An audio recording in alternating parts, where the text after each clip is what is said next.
record on this. All right. So hello, everyone. This is going to be a different episode for us today. I've got a guest, which I'm so excited for.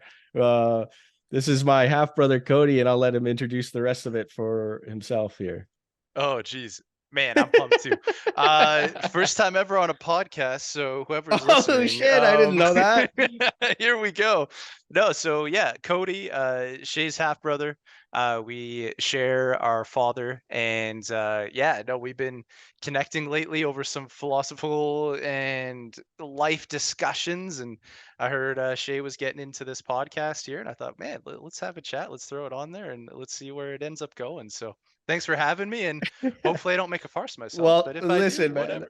Listen, I felt like when I've thought about having guests, because I really would like to have guests almost every time, because I feel like it'd be better for me and better for the podcast. But I think that you were the absolute first one. I was like, yeah, I want Cody on it because I know that he and I could talk for 3 hours and just it's just Dude, about all sorts of crazy things and really interesting things, and it just allows me to feel more comfortable, and we have a 100%. similar mindset, and that's the big thing too, because like I have a Yes. lot of friends and people that I know that would probably do really good on the podcast, but Mhm. um that they don't directly have this kind of enjoyment or joy for Mm. the philosophical like I do, Mhm. this sort of self-discovery and looking at Yes. inwardly. So I know that you enjoy that, or at least you've told me, and maybe you've been lying, but um I but promise you I haven't. but the fact that we've last time we talked, it was like 3 hours long, and we were kind of just like, well, listen, we you had another brother to go play video games with or something. It's like, okay, I can't spend literally all day. We got to go eat. We got to go to the bathroom. But I'm Mhm. sure we could have, right? So Oh, yeah, I 100%, man. figured you were going to be a great person to throw on here. Well, thank you. No, I'm stoked about it, dude. I mean, I got my coffee thermos beside me. It is Hell full, yeah, and I'm ready to go. And if we have to take pauses, by all means. But no, I liked one of the points you brought up too. Is like we kind of talked about a little bit before you clicked record here, as we are just kind of catching up. But having two people to be able to have discourse with and bounce back and forth is, in my opinion, so critical to actually have fully developed thoughts and discussions around. And we were kind of going about like, hey, you can check me on my language or how I'm presenting something, or if say I present it inaccurately, you can be like, is this what you were trying to say? And it might spurn on further discussions or higher level thoughts, or even just allow me to correct something that maybe my mind that's going brrr right now and yeah, my tongue is trying to keep up with it. Maybe there's things that are being lost in that translation. So yeah, just having two people, but also having one of us challenge the other. And I think we yeah, both realized in some of our previous discussions that, you know, we both have certain tenets and core beliefs and thoughts about how to approach life or what we've learned through our trials and tribulations. But at the same time, we're both very open to having those challenged. And I think that we both challenge one another quite effectively in that too. Is like, it's very amicable and it's a progressive challenge. You know what I mean? It's not like, oh man, that thought is shit.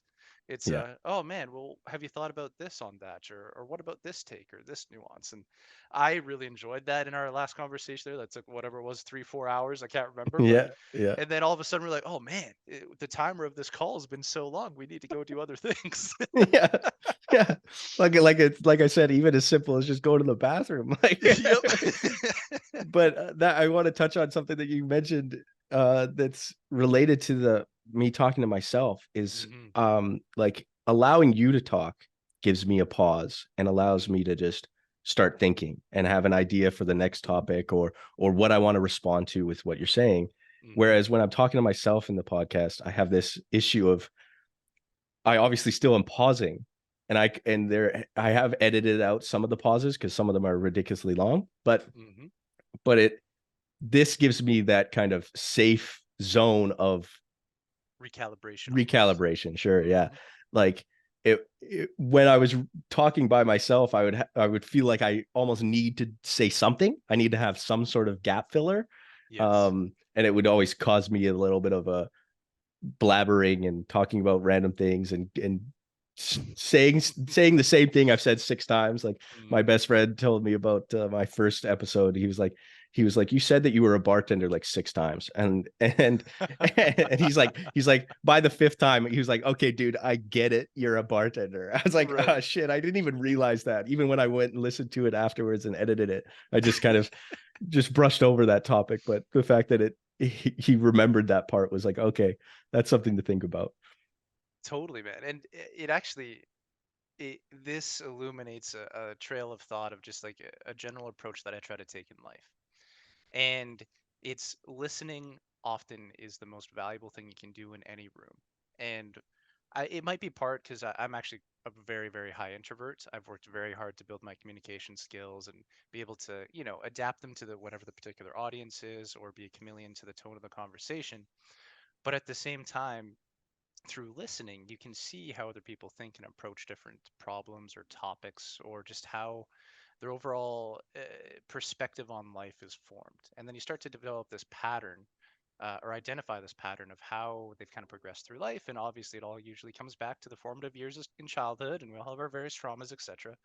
But at the same time, too, through that, you can kind of use them as like an anagram for yourself, and you get this kind of like second, third layer of objectivity, almost like an omnipresent view of that person, yourself in that conversation, and then also like how both of your paths through life have led you to that specific spot in that conversation. And it's almost like a slightly out of body experience, and you get to this different realm of analysis of whatever it is. But, I have my various childhood traumas. You do too. Some of them we obviously share. Yeah, yeah, And then you and I having these kind of conversations, we will obviously have a certain lens of how we approach it. But then being able to have that extra layer of analysis on that conversation is so key. And so pausing to one, listen, like you just spoke about, allows you to recalibrate. But two, you also get to learn so much and apply whatever that person's wisdom or perspective is to your own. yeah, And often in topics that we're not necessarily as familiar with, or whether it be in business or life or any topic, you name it, especially I think for business, is having those mentors that have been through whatever that step is, or those hardships, and really taking that advice from them. But you also have to be analytical and critical of that advice, because often it's this kind of like biased view of a little bit of ego thrown in there of how they were able to conquer certain situations. So having a very self-aware, self-critical individual be that mentor is also key. So you don't get all this BS of, yeah, hey, I'm, God's gift to this earth, and yeah, I've done X, Y, Z, and follow me because everything I touch is gold. No, that's that's yeah, ridiculous. But then you could also get a lesson from that in hubris, and you can see some downfalls, especially how they approach conversations and building that relationship with you. yeah. Uh, Anywho, Well, that's a tangent. I no, it's great. I wanted to say something about the same kind of idea and kind of commend you as well. When we first talked about my tattoos in our auntie's house at the Whitefish, Hmm. Hmm. um, we I really did feel like you listened to me, like you were 100%. attentive and we're asking questions and like our one of our main topics. And I think I might have said something about it in an earlier podcast, but Mm. um was how yeah, it was last week or a couple weeks ago, the last podcast. I talked about the presence, right? And how me and you were having this conversation when we were talking about tattoos and other things. We always talk about 100 different things, but but but we I talked about the idea that when you're feeling some sort of deep emotion or feeling like love or hate or whatever, to Mm. try to be present with everything that's going on around you, kind of zoom out, give yourself that the full peripheral view of the place Hmm. that you're in, the situation that you're in, you're drinking their coffee, things like this, like just kind of minor details, what day it is, what time it is, these kinds of things. And I Hmm. said this to you, and you responded right away with, um, how do you know when you're in a moment like that? Hmm. And I was like, well, shit. I mean, there's no direct science to it. There's no Hmm. like cure all kind of situation of all these moments. And Yeah. let me, Cody, be a guide for the moments in which are going to impact your life the most. It's like, no, no, no. It's about you having these. I answered it with the best answer I could, which was just that whole um like when you're feeling full of something, full of love, full of whatever, like it's just kind of, you get that magnitude experience. And all I'm trying to do is make you more consciously aware of those moments and just Mhm. kind of see that fullness and then zoom out, right? Like Yes. to be constantly aware of all your surroundings and all the details in your life. It's your brain is filtering out so many things, like what you Mhm. smell like. If you stink right now, your brain is turning that off and going, we don't need to smell that smell anymore. We've smelled it every breath so far. It's like Mhm. it's a mundane piece of information that your brain is constantly filtering out. So it's just, yeah, that fullness of experience is what I would describe as being the best catalyst for you to be conscious of, and then therefore be present in and try to absorb all the details. Yeah, it's an interesting thought, isn't it? Of just, is there a way that you can perhaps elicit yourself to be present versus you just being more it's like more proactive than reactive is what I'm trying to say. Right. So what you kind of described to me is more a reactive realm of perspective on it, in the sense Right. of you are getting this fulfillment, you feel it, you're present in that moment. Maybe all your neurons are firing because of the conversation that's being had, or maybe you're just very in love and you feel like that yearning from your chest trying to leap out, and all you want to do is like hug that individual, or Yeah. etc. But is there a way that, I guess where I don't know, and this is where I'm currently trying to deal with, is I often find myself in my mind is more in the future. And Right. I think you caught on to that in that one conversation at our aunt's house there. It's just, I'm always thinking about, okay, what's next? What's next? Or what does this mean? And trying to remove myself being my mind from that present situation, so that I could have a better chance of analyzing all of its nuances and understanding my unconscious biases better. But I fully absolutely want to be more present in some of those moments, because I feel like I lose a lot of that bliss that comes with it. Right. And so when I hear you describe what you describe, I hear it in more of a reactive sense, and I'm wondering, like, in yourself, you've been able to, we the frame that we put these present moments in, was kind of like a core memory, or a core function, and it's going to be a formative one.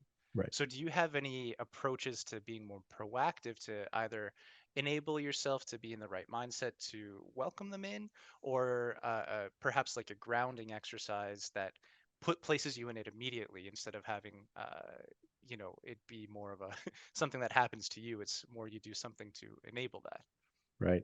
I the quick answer is no. The quick that. Fair answer, enough. the quick answer is no, but I will say, like I've we mentioned, or I mentioned before we started recording, Hmm. is is that I've been very much more aware of my faults. And I've done that in, it's been a relatively recent development. Um, like I will give an example of back when I was in university, I would be doing nothing but writing papers, both psychology and philosophy, all the classes I was taking. There was no freaking tests. And it was pissing me off because of the fact that I knew that like tests are just a million times easier, and I suck at writing. Okay. Mm. I'm good at conversation, but I really suck at writing. And it follows that same point of, because I can't really hit the punchline. Hmm. Um, I over explain something, and then someone reads my writing and goes, "What the frick are you saying here?" And then I Mm. don't know how to explain it any further. It's like I feel like I did it right, Yes. but um, so I lost my train of thought. Look at that. That's okay. I want to. There's this fun quote I have. I don't know who it's from. It was some sort of world leader, I think in World War II, and perhaps someone will correct me, but it was someone that was well known for being an effective writer. Right, And I'm probably gonna butcher the quote, but I'm paraphrasing. Is like, I would have wrote you a more succinct and clear message, but I didn't right. have enough time. Yeah. Yeah. And the message itself was like, a one paragraph, 3 lines of, very effective and well done, but even in their own perspective, it wasn't clear enough yet, and they just ran out of time to make it even more succinct, which is funny. Yeah. But yeah, exactly. And that's Ugh. yeah, that would be, I was just about to go on a tangent. But to talk back Mhm. to the to the being proactive about the presence, right? Mm-hmm. I don't have an exact way. There's no, I mean, I'm sure that if you meditated, it might be better. If you made sure you got the right amount of sleep, it might be better. But the best thing, and the thing that I was trying to get to, was that the last few months I've been more aware of my things, my decisions, my intentions, my actions, things that affect me, and for the good or the bad. And Yes. um and I've been more aware of it. And the only explanation and the only answer I could possibly give that could benefit other people from potentially being in this situation of being more aware Mm-hmm. is doing this type of thing. I'm not saying that everyone needs to start a podcast, but I'm trying to say that um, being aware and having a moment, like you were mentioning earlier about taking a 30-minute calendar meeting Mm-hmm. and just reflect on what you've done in the past, your life, your whatever might Mm-hmm. be bothering you, or be something that you need to fix in the future, or it might be just complete positive, like a good job, you did a win, right? Mm-hmm. Mm-hmm. Is to be more conscious of these things and be more conscious and try to have at least one moment every now and again of being present. This podcast Yes. is a perfect example. I talked about wanting to have to read something and research something and talk about a topic that I clearly don't know a lot about a lot of topics. I know a lot about a lot of topics, but at the same time, the philosopher in me tells me I know nothing, like, but so it's just that simple step of having a pause moment, that 30-minute meeting that allows you to be more present more often. And Yes. it's just worked with me. I can't guarantee it for everyone. This is not a drug I'm trying to sell. It's just me saying, like, I've been much more aware of my faults. I notice when I make a single move, like um brushing past my bartender, I say some sort of offhand comment Yeah. and the Yeah. joke doesn't land, or it does land, but I notice I could have said it this way. And Mm-hmm. so, I mean, I've always had obviously corrective thoughts, but this has been a last few months of like heavy corrective thoughts where I'm Mm-hmm. really just much more aware of it. And like with me not knowing how to figure out a way to write my essay better, Mm-hmm. my podcast, when I go through the editing part and I listen to it again, I am immediately able to see error. And I think Mm. it comes down to me just being better at conversation than writing. I don't know Yes. how to properly put my words on a piece of paper or on a Word document as well as I would just being able to talk about it. And obviously I could talk about, or I could write down exactly how I'm talking, but I don't know exactly how to translate that. But but so my short answer is no. My long answer is have a little bit more of these present moments, and then it'll be more forefront in your mind, kind of thing. It's the recency and primacy. Um, I think that might be the same thing now that I think about that word. Um, but there's a psychological thing about, if I asked you what movie you either want to see or whatever, it'll come up with either being a movie that is your absolute favorite or a movie that you just saw an advertisement of and you're like, oh, I wanted to see that, right? It's Mm-hmm. this primacy, this kind of thing that's already on your mind. So if you have a moment of conscious sit down, like Mm-hmm. presence, that is going to be a more recent thing. It'll stay recent so long as you continue maintaining that. Right, and it kind of hits that proactive point. No, I love it, and I guess for the potential listeners, what we were talking about before the podcast, I think we even talked like an hour before we pushed record, man. Yeah, dude. I Here mean, we go. I will say I literally wanted that. I wanted a whole Yeah. hour because, like I said, we've talked for 3 hours before, so I wanted a whole hour of me and you catching up, no strings attached, just having Totally. conversation, and then the hit the pressure on button and No, there's no pressure. Where I was coming from was I'm worrying, or not worrying, that's not the right word, but I'm wondering if we're going to go into like 4 or 5 hours.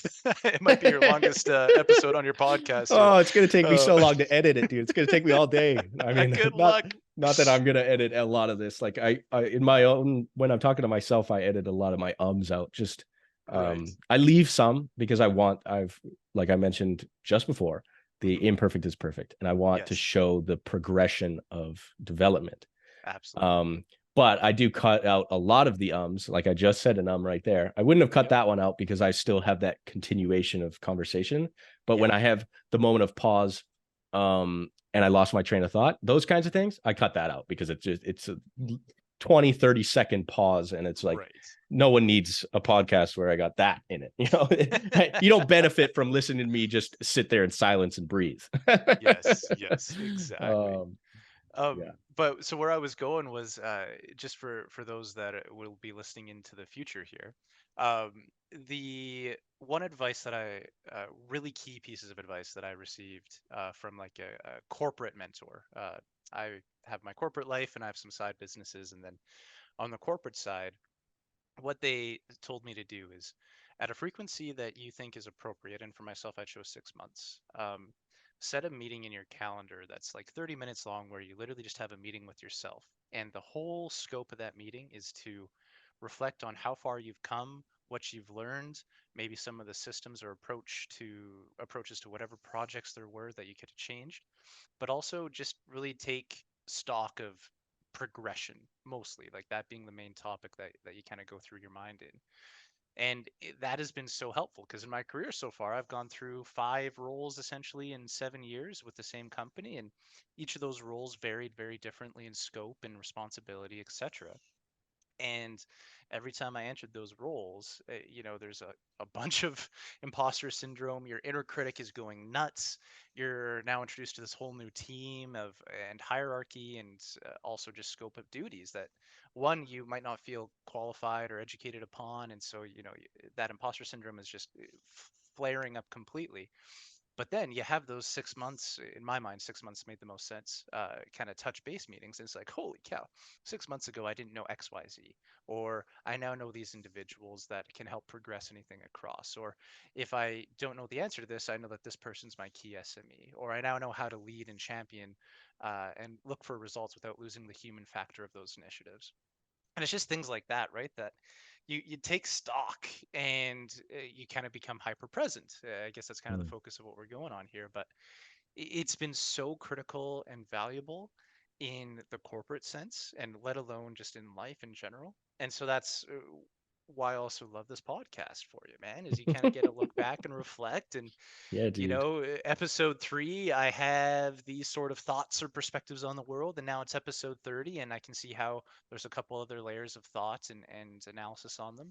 And then episode, 90, all of a sudden, oh my gosh, my perspective has completely changed because of 1 degrees of change over time adding up, and then I did a full 180 on whatever it is, right? So Yeah. it's all about progression and being self-aware, self-critical, and also having like a little bit of grace with yourself too. And you said the philosopher in yourself, questions how much they know. Well, I like that one saying that knowledge is the understanding of how little we actually know. Who said it? I couldn't tell you. I'm horrible with names, but it's one that stuck with me.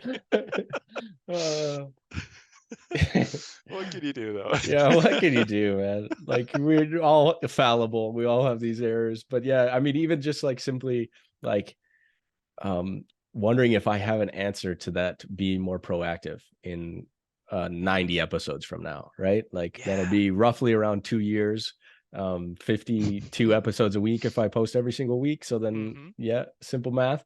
Um, but yeah, like if at episode 90 I have a conversation about this exact topic and I'm like, oh, you know what, I figured out this is really good, maybe it is meditation, maybe I go, meditation is the key to this outlook on life, whatever.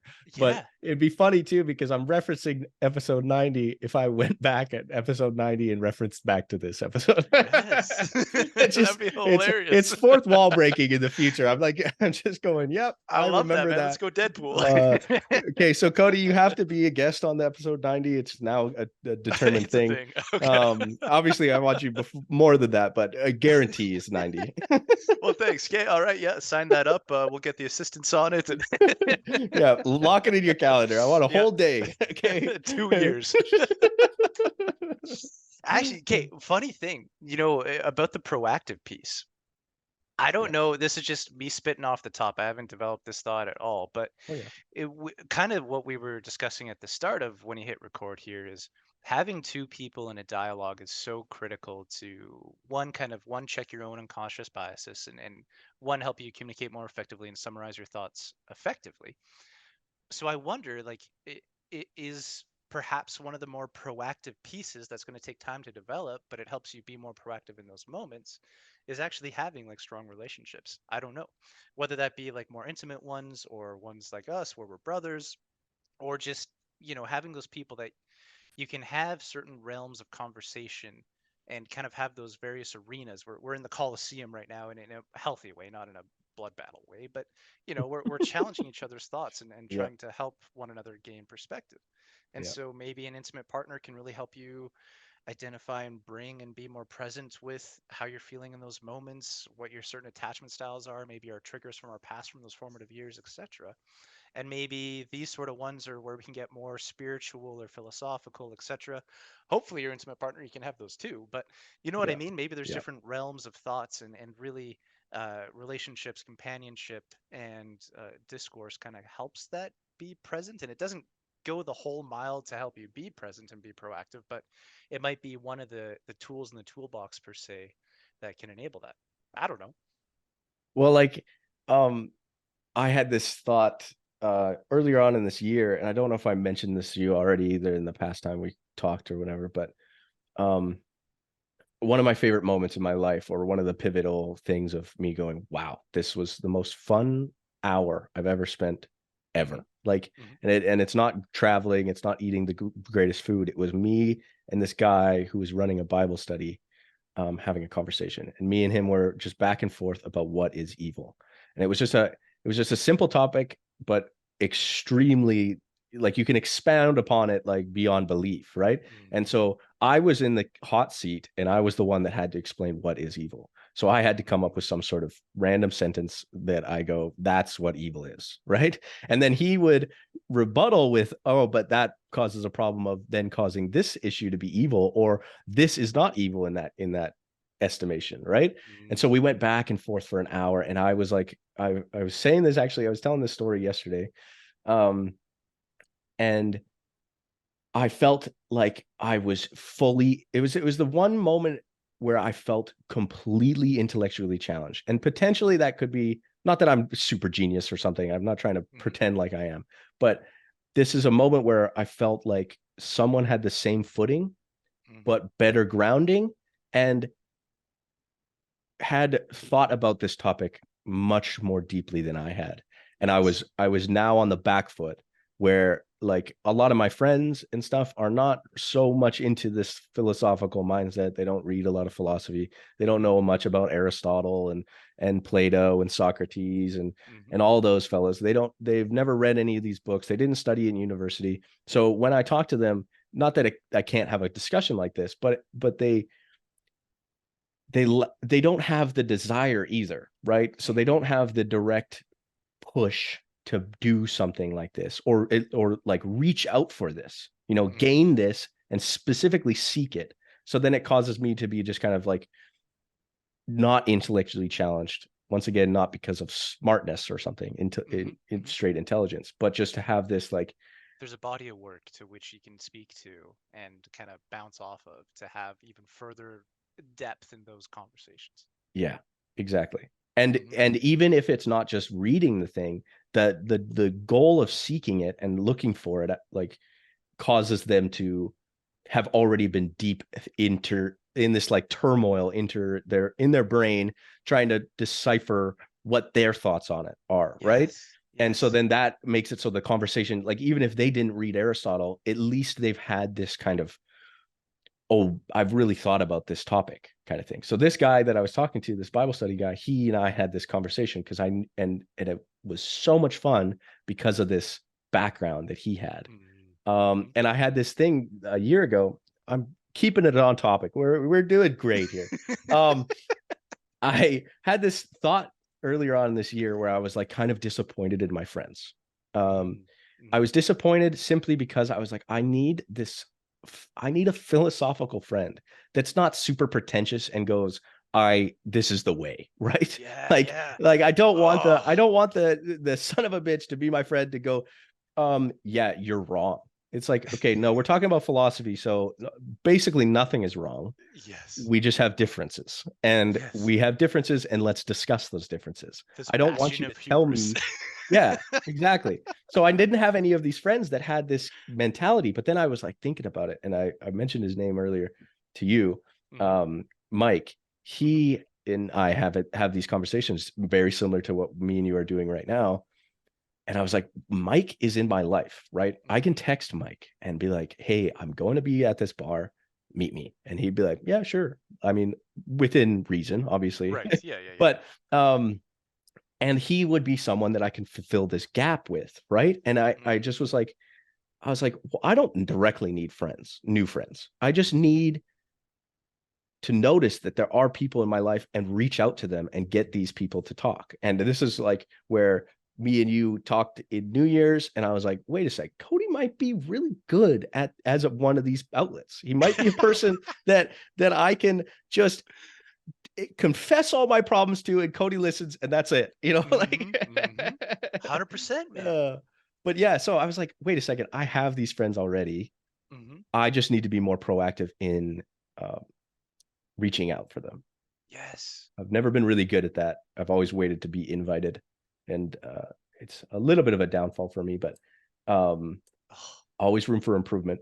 But the this thing we're doing now, and we've been Hmm. doing this year, has been exactly that stance and focus Totally, man. and drive.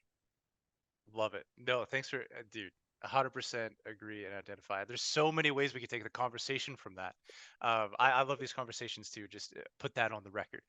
So, okay, what is evil? Also, just like inaction versus inaction, presence, realizing like the law of attraction in your life. Like you kind of one realizing like, hey, I maybe have in the swath of relationships in my present right now, that I can maybe lean in a little bit further to and stuff like that. And I think we both are doing that in various ways as well.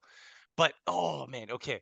I know this isn't really the topic for that we originally planned to go down, but this evil one has me in a tiffy the last couple of months, and it's funny that you brought it up from this Really? conversation with this priest. And so the evil one, though, there's a different layer and lens that I've been really wrestling with. And it all comes down to life purpose, which kind of goes into what our original topic was that we kind of want to get into today about just like good decision making, how do you progress, success, blah, blah, blah, who are we as individuals. Yeah. Anyways, where's my punchline? My punchline is this is me as an individual through the years, I've started to realize, understand who I am. And what I've kind of tried to align my compass of what I navigate through life with to.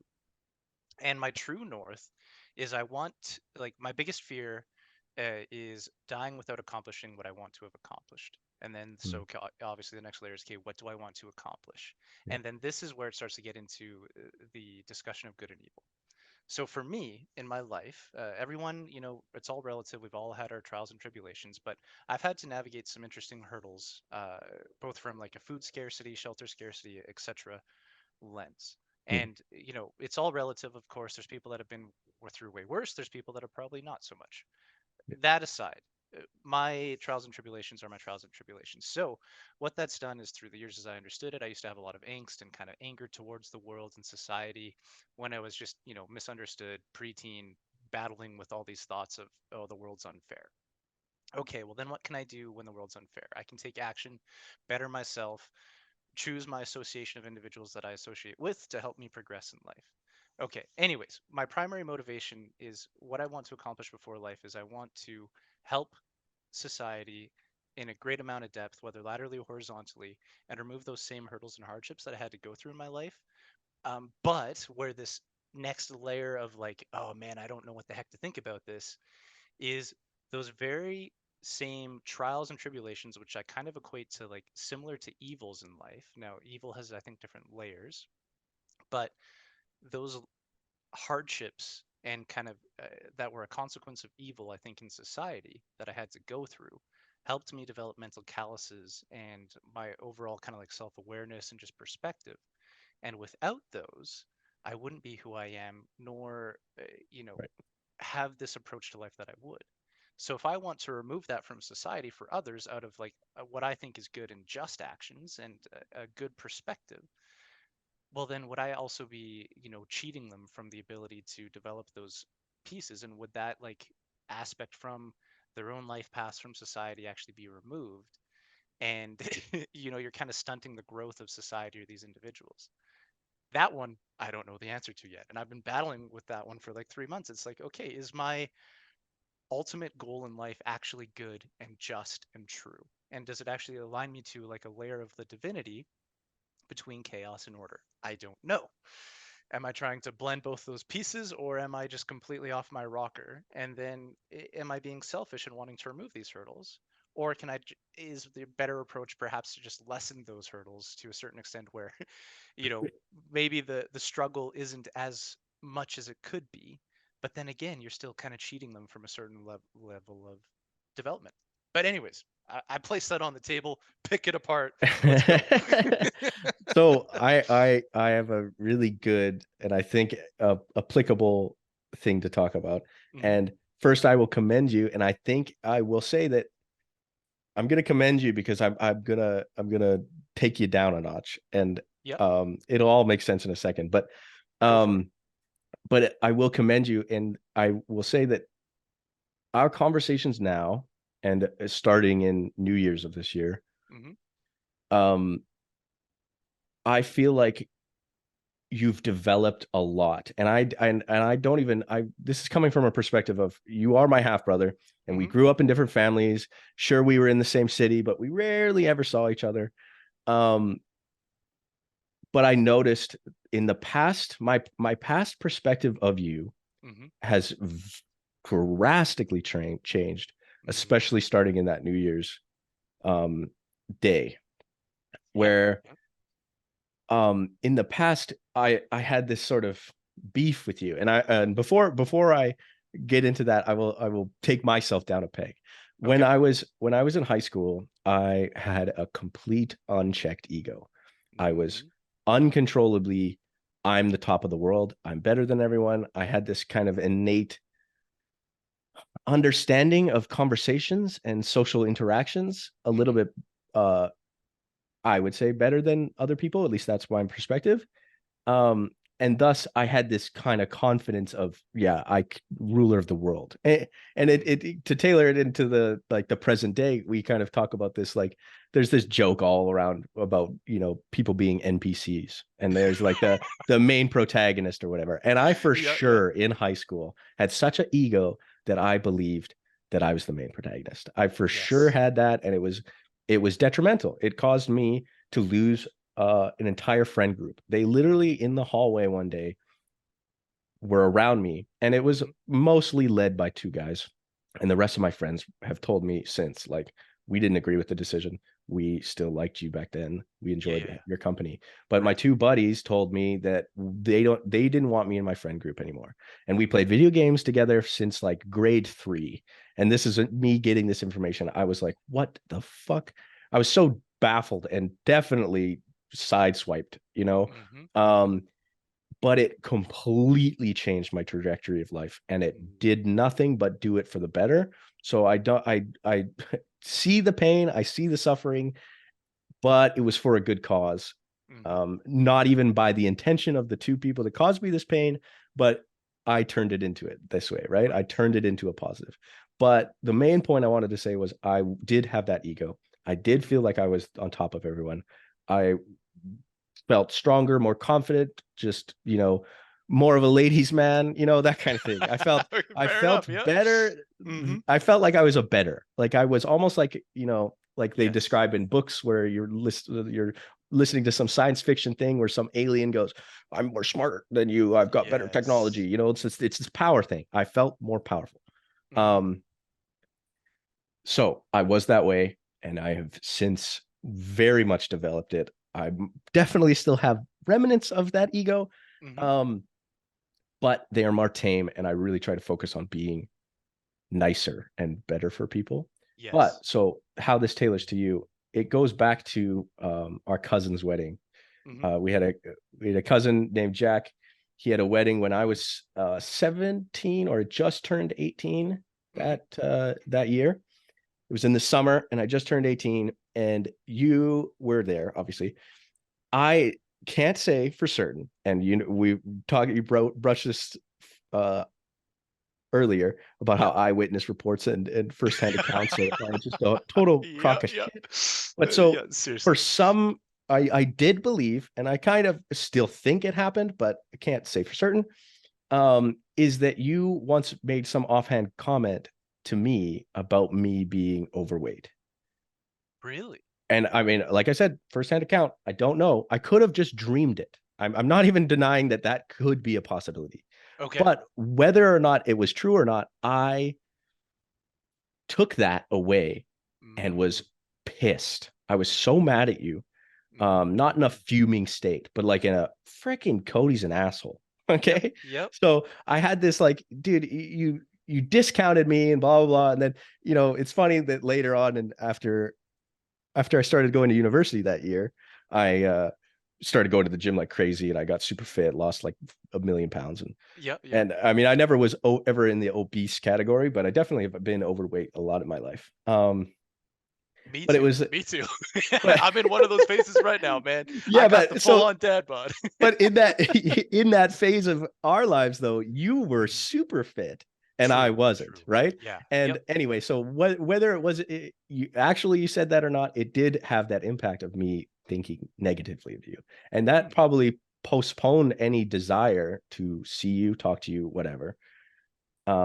Because I had this kind of notion that you were mean to me. So yeah. um, then when we talked in January, um, and I mean, did we see each other before that, or was that that was the day we were talking about tattoos? Because I feel I like think I we had I didn't. yeah. There was a conversation that we had where I didn't have my full tattoo sleeve. I only had the Hmm. one tattoo, and Hmm. that was a conversation we had. So if I am thinking of two different days, that was then the first part of it. But I do Mm, obviously the January 1st area was um a good us talking. But anyway, yes. yeah, I think I am conflating 2 days. But anyway, that was me seeing, okay, there is more to Cody. And I mean, Mm. okay, another I feel like I've lost the connection between this and you. Well, that's okay. I can rehash it, but Okay. first, one, holy cow, if I said that, holy shit, I'm sorry. And That I would be extremely off character for who I am, but also at right. that point in my life, I had lost my identity. And so Yeah. it very much may be true. Um, and I and that's mean, what I do want to say, and I don't want to put words in your mouth, but I feel like we're on the same topic here and on the same idea. yes. Is you definitely didn't feel like it almost felt, and I described it. I Yep. actually did describe it that wedding day to Mm. like my brother or my mom or something. I was like, Cody seemed exactly like me before I had that high school breakup thing, you Mm. know? Mm. Like his ego was the exact same, and we are brothers. We're born from the same dad, and Yep. I feel like there is a direct connection and correlation between that dad having also a huge ego from all their firsthand accounts, which Yes. individually could be false, but factored in as a whole, it's happened and told so many times that it must have been true. Yep. Um, and I think we inherited that, and we needed to Oh, go through the bro. different development Yes. of these moments. So mine was this moment in high school. So it happened to me potentially in this case a little bit before you in a lifespan time, right? Hmm. It happened to me when I was like 16, 17, Hmm. whereas this thing happened to you later because you are older than me. Hmm. Um, and I, like I said, I don't want to be mean here. I'm really trying to be No. like as sweet as possible, but still talk about this kind of hard topic. Yeah. Um, but so this exact thing, it's tailored to that evil. And I noticed this development in you, even though I haven't talked to you regularly enough to know all the ins and outs and whether Hmm. you went through this. But when you were driving us back to home, you talked about your breakup with that one ex and Hmm. how big of an impact that made. And whether that was the catalyst or something, doesn't matter. All I Hmm. know is this is post that and pre that, you were, in my perspective, mean to me.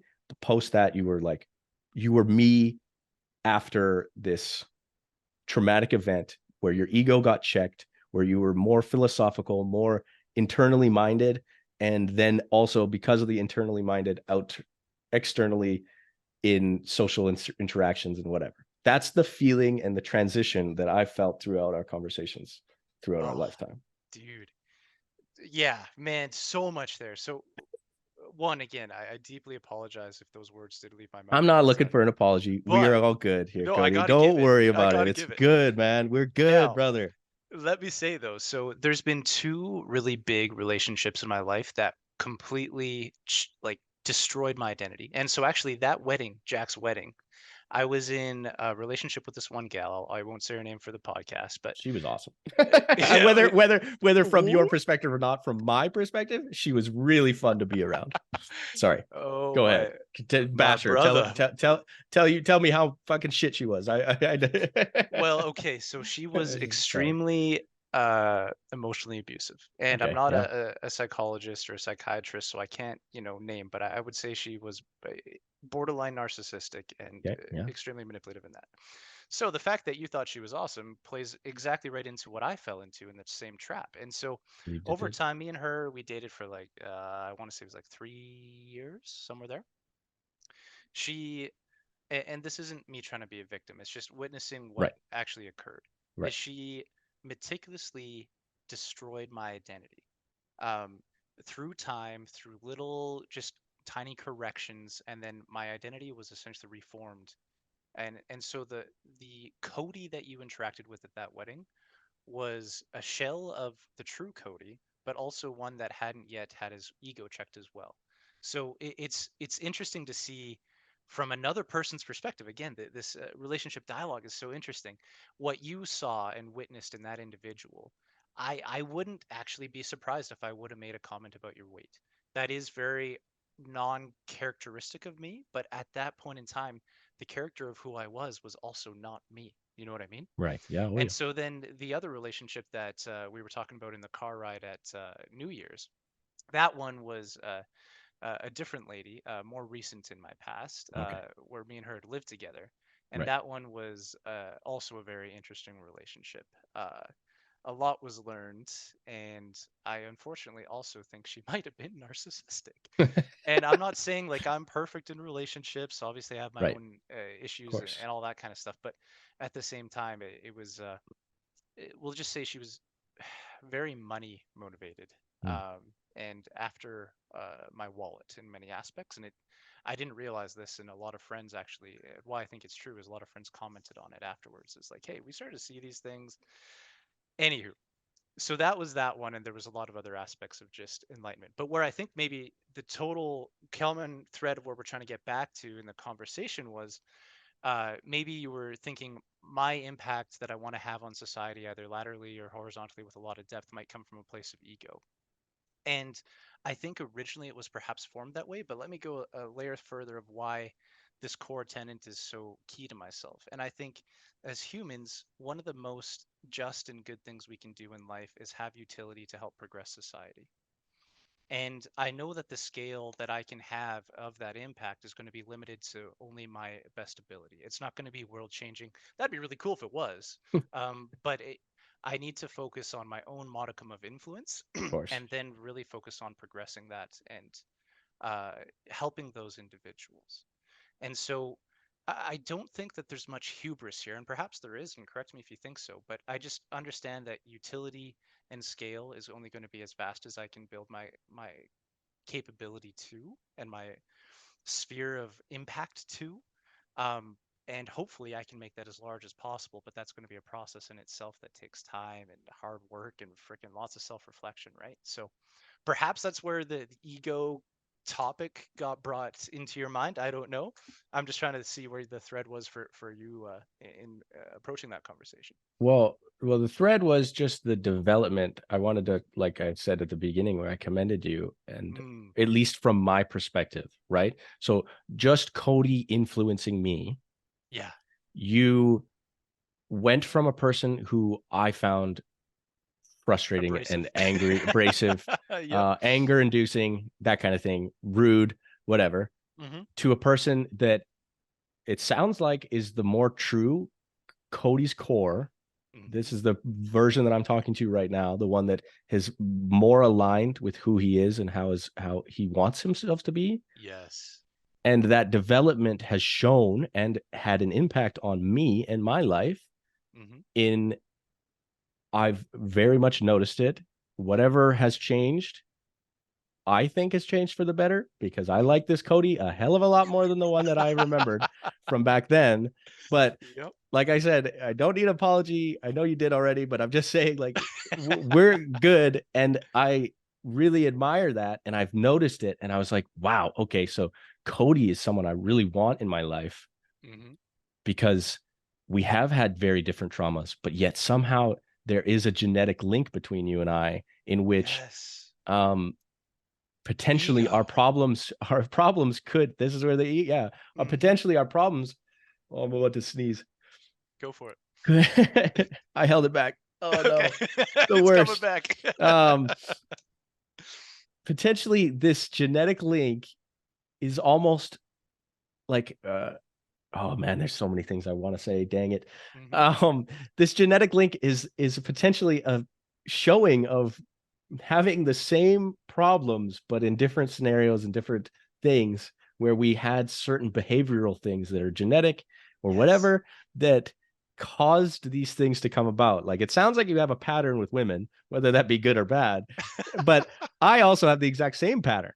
I tend to go for, what a lot of people would describe as crazy girls. Mm-hmm. Mm-hmm. And it's Okay, fair enough. it's it's been a thing, and it is a thing, and I think it's still a thing because there was a girl I met at the bar last night that I really enjoyed. Uh-oh. And I Heavy there's a danger. potential part of worry where I'm like, oh man, is this just me, like, vibing is the best word I could say, Yeah, with yeah, this yeah. girl because of the fact that she has potential tendencies with this Mm-hmm. same, like, type I have. Yeah, um yeah. but anyway, back to the thing. It's like you develop this, and it's not gone without notice, at least from me. Whether other Mm-hmm. people have or not doesn't matter. From me to you, I want you to be close and have conversations like this as much as we can, Mm-hmm. because I think our trajectories at least have aligned. Your Yes. influence is different than mine. You work in a corporate thing. I work blue collar bullshit. Hospitality Hey, and blue man. collar. Not that I'm discounting it. It's just one of those, Mm-hmm. like, there is different there. We are different there, but I think internally, whether it be spiritually, whatever you want to say, there is such an alignment that it's very good. And I'm glad to Yes. get your perspectives. And this thought that you have had recently about the um about aligning yourself with the good, Mm-hmm. and you did use the word divinity, which I'm kind of curious why. Mm-hmm. um this alignment is it's in the same tangent of what I want to do. I would love to do as much good as possible. I went into psychology in university because of the fact that I wanted to help people, and I loved conversations. It was a Mm-hmm. two tangent point of I love helping people and I love talking. Obviously the therapist in most situations is not the one talking the most.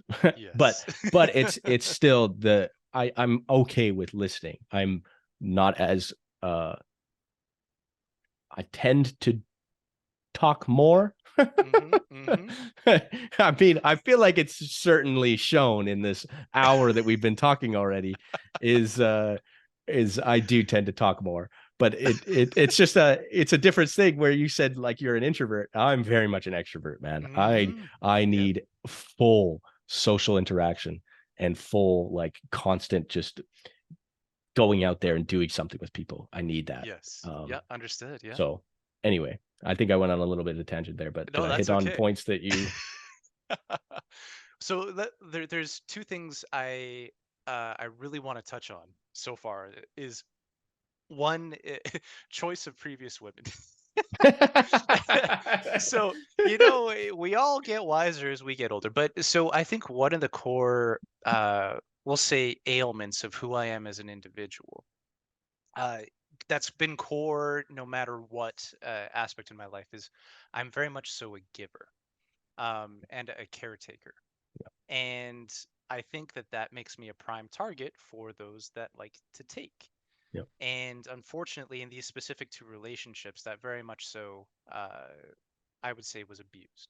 Um, and because of me wanting to, keep the relationship healthy and on a good standing, I would give, and they would take, and then that's where that in the first one there, the identity started to fall apart, etc. So, anyways, I think that's speaking to the pattern. That was definitely an issue, and I'll be candid, I'm still working on it.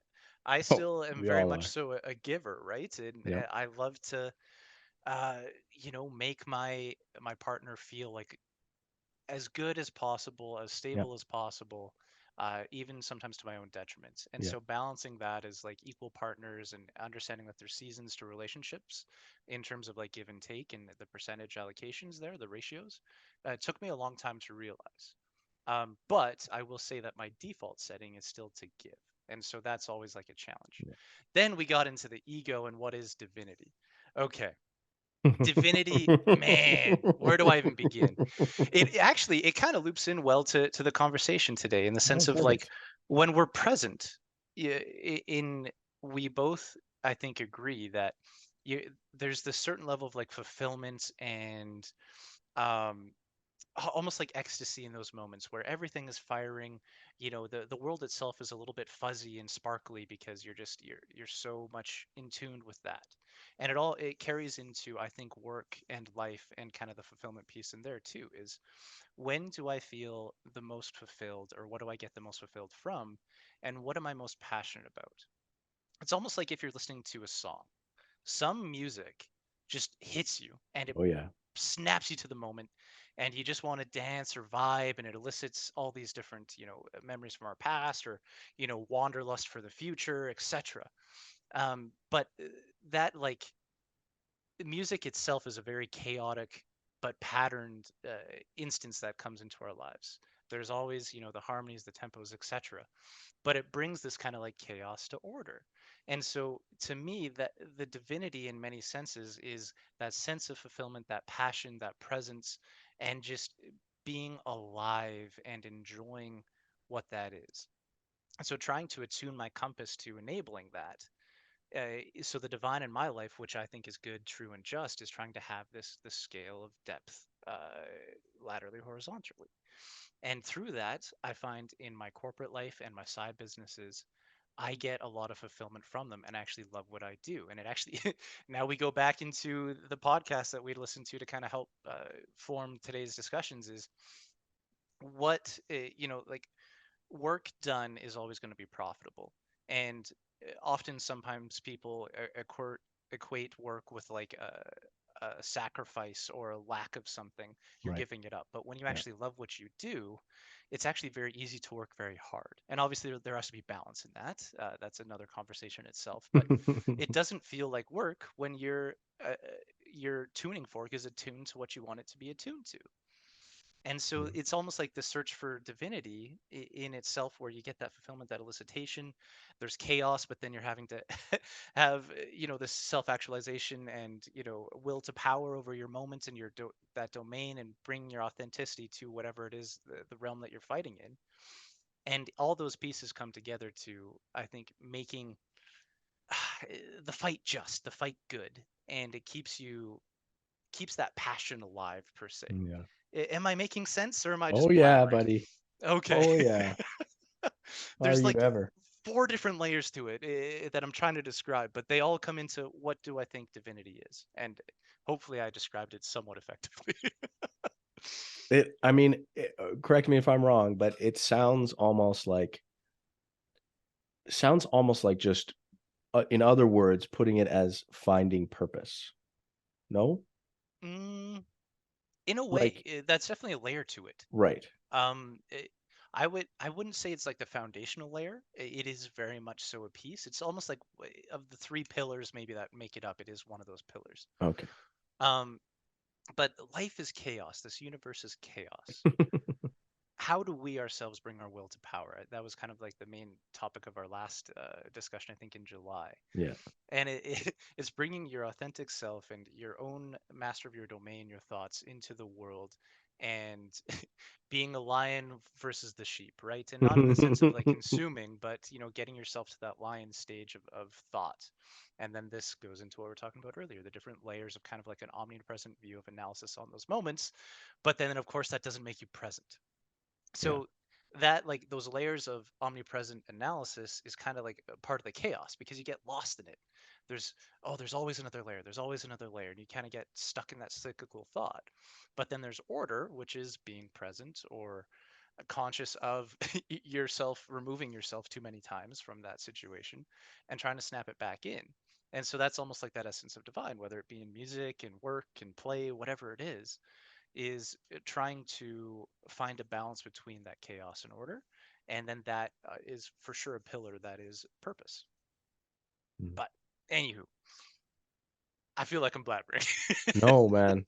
I mean, you haven't repeated yourself much without explaining more, Okay, So good.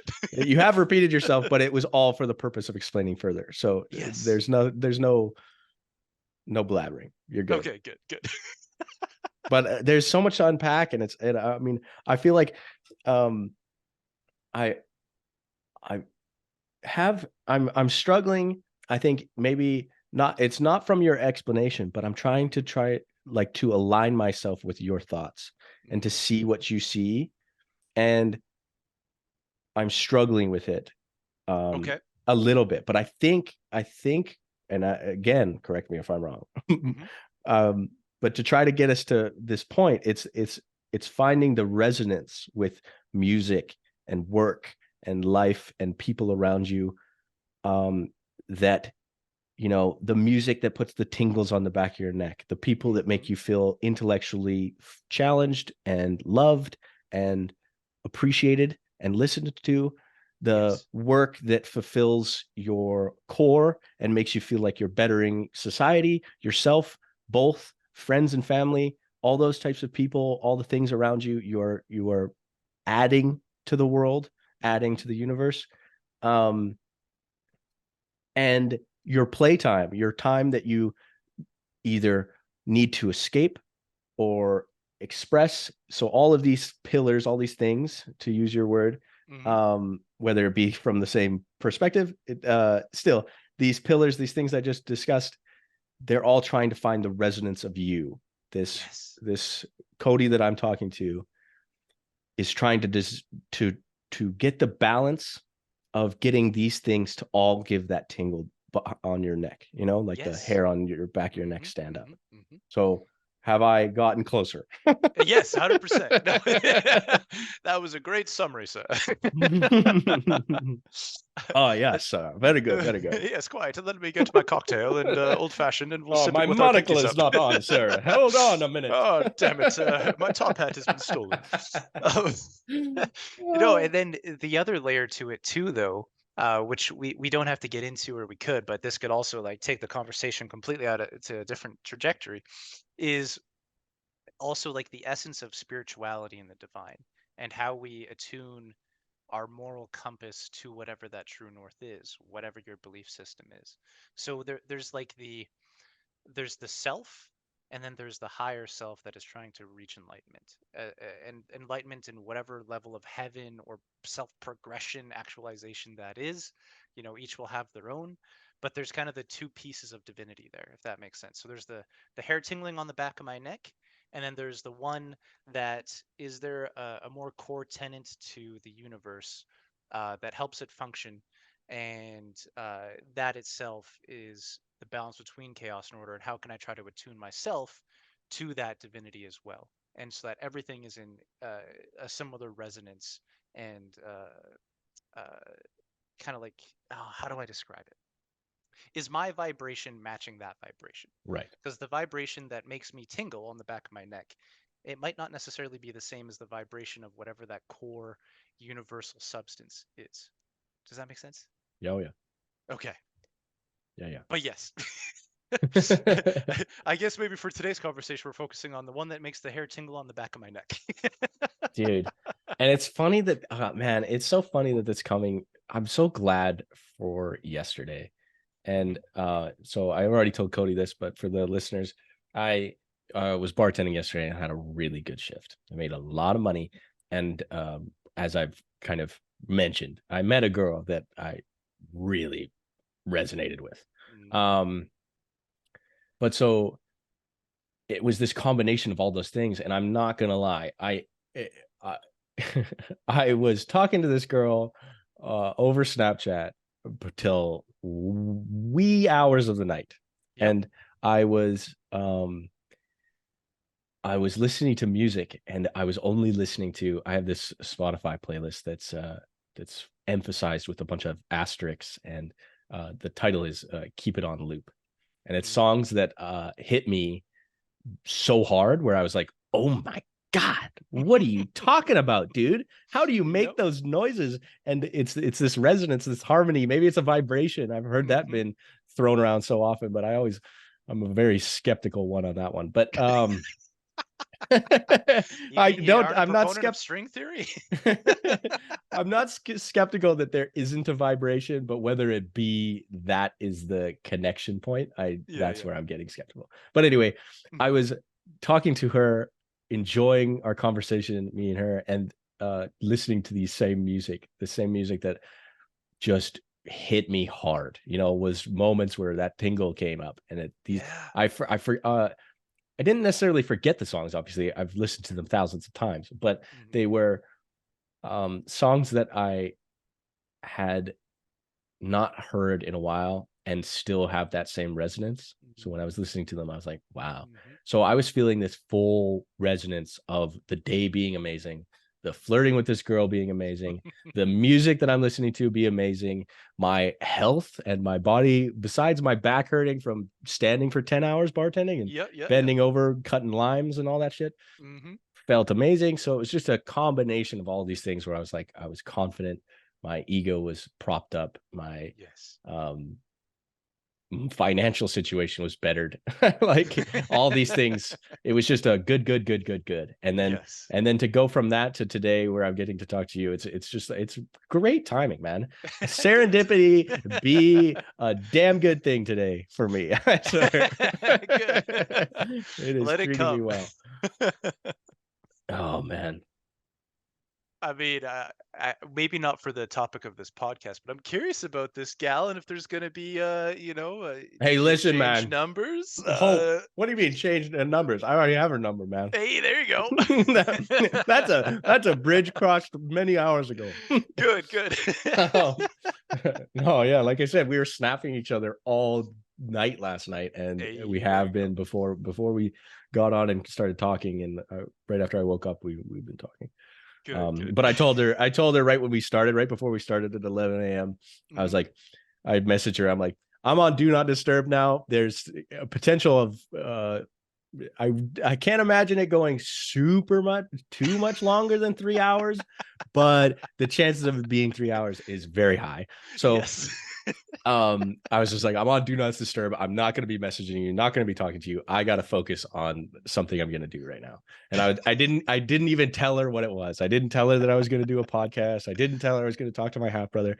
I told Okay, yeah, her yeah. I was super vague and was like, I'll tell you when I'm ready to tell you. That's so funny. uh, And for the listeners at home, we are now at what, two and almost half an hour, yeah, pretty 2.5 close. hours in? Pretty Yeah. close. Okay, okay. Well, I mean, I don't know about you, but 3 hours might be short. Well, okay, I'm glad you think so because honestly, I was gonna get really sad, and it was like almost like my pet. I know my pup is gonna get put down in the next day, and I mean that's a little bit exaggerated, but Mhm. still, it's just like I was gonna be like, oh, we only got like 45 minutes if we're going for a 3 hour mark. Yes. Seriously, man. And I didn't even talk about the like I mentioned to you earlier. I was like, I got some topics that I want to talk about. So, but I mean, it's good. I'm not trying to focus the conversation. I want to be talking about things that you want to talk about as well. So Hmm. I want to keep it dynamic. And I still think there's much more to discuss about this Yeah. resonance and true north seeking and this divinity. But Hmm. I'm one of those people that I can right off the cuff have a lot of different ideas and think of references and good. Yes. I'm very good at examples. I know that. I'll pat myself on the back. I can see where whatever you say, and I can go, this is very reminiscent of this thing, right? Mm. I feel very apt at that ability. But I've been once told by that same person, Mike, that Mm-hmm. while I am a fast thinker, he described me that way. Mm-hmm. Um, I chew on something for months and I'll randomly Yes. pick it up again as if I was just continuation of the conversation. So Mm-hmm. like 6 months from now, I might just be like, dude, this is exactly like what you were saying 6 months ago. And like, and just go, and then I would tell you how I've really thought about this thing about it. And this is kind of something that kind of resonated with me. And I was in a little bit of a turmoil with, or whatever. Mm-hmm. I really do that. And so I want to Totally. say that could be potentially a thing that will come up in the future, and I'll have a much better way to um, see it or align it, or maybe I'll chew on it and it'll be mine, and then I'll really use it. I'll throw it back at you, and it'll be different from what you were thinking, but you'll be like, "Whoa, I didn't think about it that 100%. way." It sounds like we got a topic for episode 90. Listen, Cody, that's 2 years from now. Oh, Okay. sorry, While I am good dude. at the chewing thing, it's like, okay, we need to do it a little bit more frequently than that for me to make sure I'm still aware. Like, Yeah, so yeah. we don't have to talk about this, but it does. This is a good segue into one of the Mm-hmm. topics I wanted to talk about. And Let's do it. it's it revolves around the concept of free will. And I can't have we talked about free will before in past conversations? So I think in the car ride back from New Year's, we touched on it briefly, but I think we both read the atmosphere of the vehicle and we Right. Yeah. we we Yeah. Yeah. avoided Yeah. Yeah. it. Okay. So I'm glad then if we do discuss this, it will be relatively new and fresh. Yes. But so the reason for it, sparking Hmm. recently was a friend of mine messaged me and sent me a link to this professor named Robert Sapolsky, and he Okay. most recently posted a book, or maybe it's coming out. I honestly didn't check. I'm going to buy it, but haven't really looked at the book per se. I did listen to a podcast with. Anyway, getting off topic. Yep. Robert Sapolsky, he's a professor. Don't remember what university. He wrote a book on the fact that humans don't have free will. We as people do not have free will.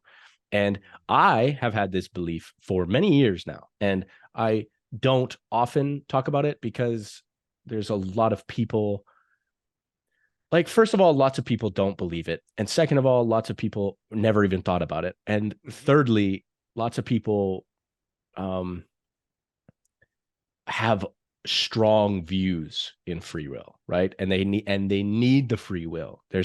There's an almost need there. It kind of reminds me of one of my ex-girlfriends that was religious. We had a conversation about religion and how I was atheistic, and I talked to her and I asked her the question, simply put, as what would happen to you if you stopped believing in God? Like, what would be the thing?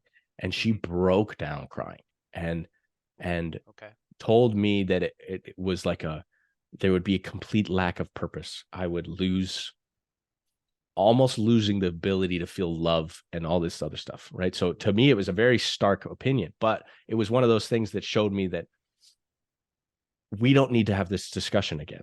I'm not try I would never have a conversation like that, and for the purpose of converting her to atheism.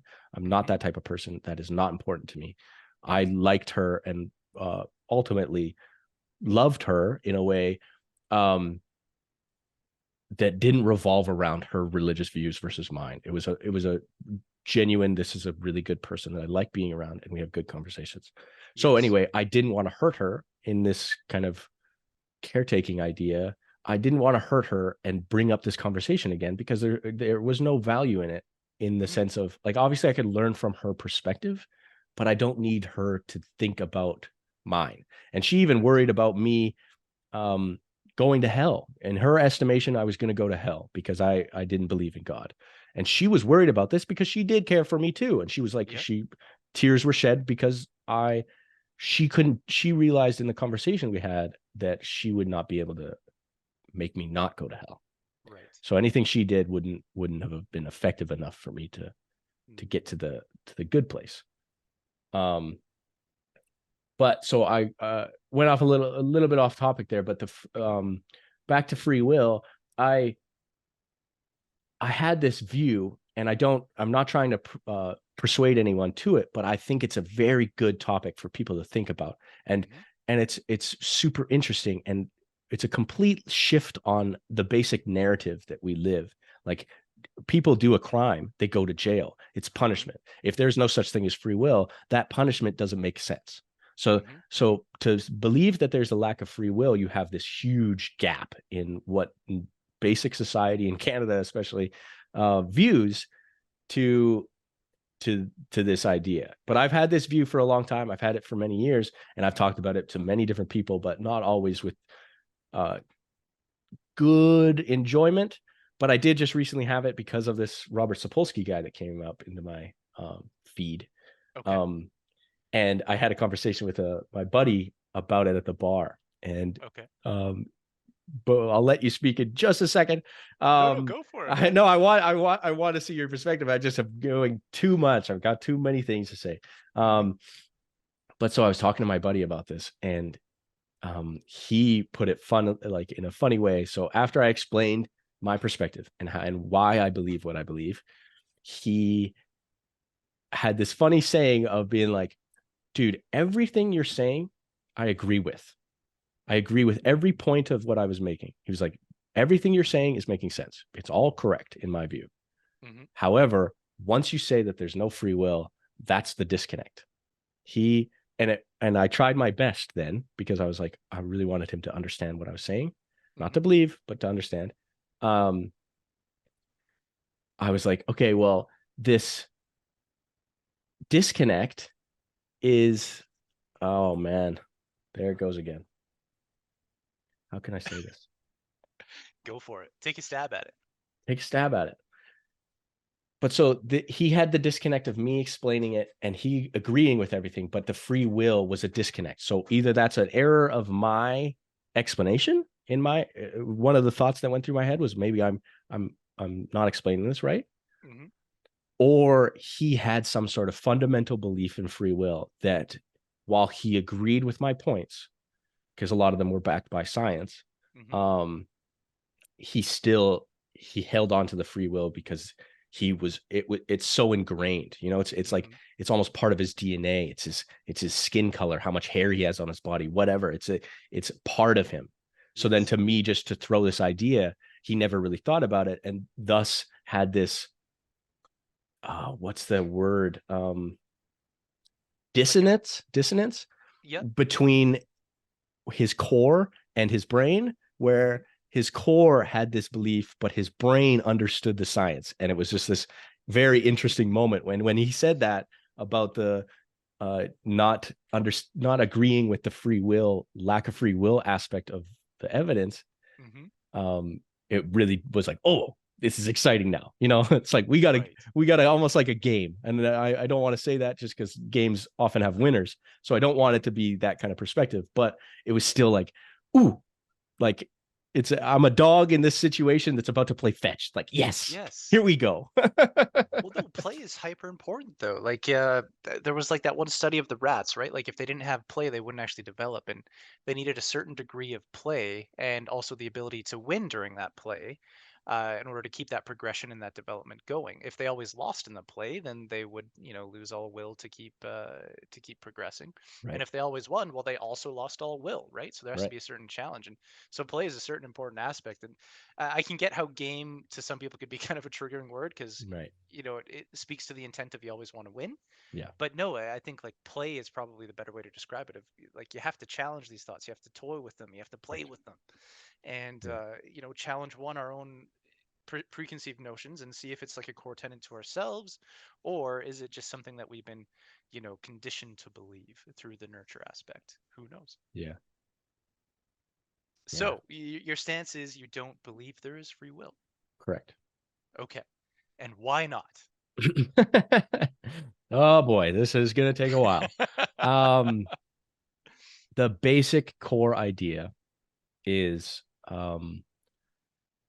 You don't get to pick, you don't get to choose, you don't have any free will in the decision of where you were born, who your parents are, who your family is, what skin color you have, what language you speak, what country you're in, the opportunities that you have growing up, and even further on past growing up, you still, there's random moments of, you know, opportunity, right? Mm-hmm. You don't have control over all these things. And even further, like, well, before I go even further, you don't have control of these things. And psychology shows that in all of these aspects, your gender, your skin color, your language that you speak, the country that you're in, all these things make impacts on your decisions. Mm-hmm. And not many of them are to a small degree, you know, Mm-hmm. like just simply you and I both being male, and on our driver's license we put male. Mm-hmm. We have different hormones that are fluctuating through our body that influence our decisions. Me desiring the girl last night, I probably had an influx of testosterone. I'm not a scientist, so I don't know exactly which hormones are going to be flowing. Mm-hmm. But in this instance, I'll use testosterone as an example because I felt like, ooh, this is a girl I want. You know, I want Mm-hmm. this girl. There's Okay. a little bit of dopamine there where I'm desiring something. I have motivation to get something. Mm-hmm. And these things influence my decision. It's more so it's like, or not even decision. It's influencing my behavior around this person, and thus the actions that I partake in, the things that I do, the fact that when I went past her, I would, you know, touch her mid back. You know, I wouldn't go as Mm-hmm. far to go low back because this is, you know, the first time we really met. But Okay. at Okay. the same time, you know, that's my internal turmoil. It's like I want her, and I Mm-hmm. want her to I want to show her that I want her, but at the Okay. same time hold back to not go so far that she goes, "Ugh, he's being too aggressive." You know, like, so Mm. these things are all influencing my behavior, and I had no free will or no free choice to choose those actions. I never.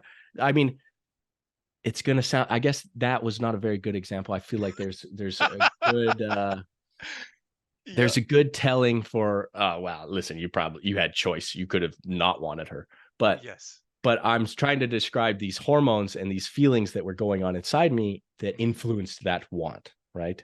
That Mm-hmm. were more so that weren't my conscious willing, and I'm using quotation air quotes. Yes. Um, so that's the basic tenet.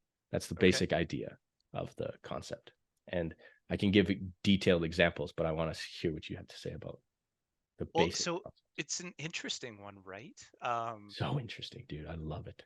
It's yeah, there's so many layers to it. So I guess like obviously the first basic questions that would come up to even not even explaining where my stance is yet, because I think this is a fun little dynamic because you don't know which way I Okay, sure, sure, sure.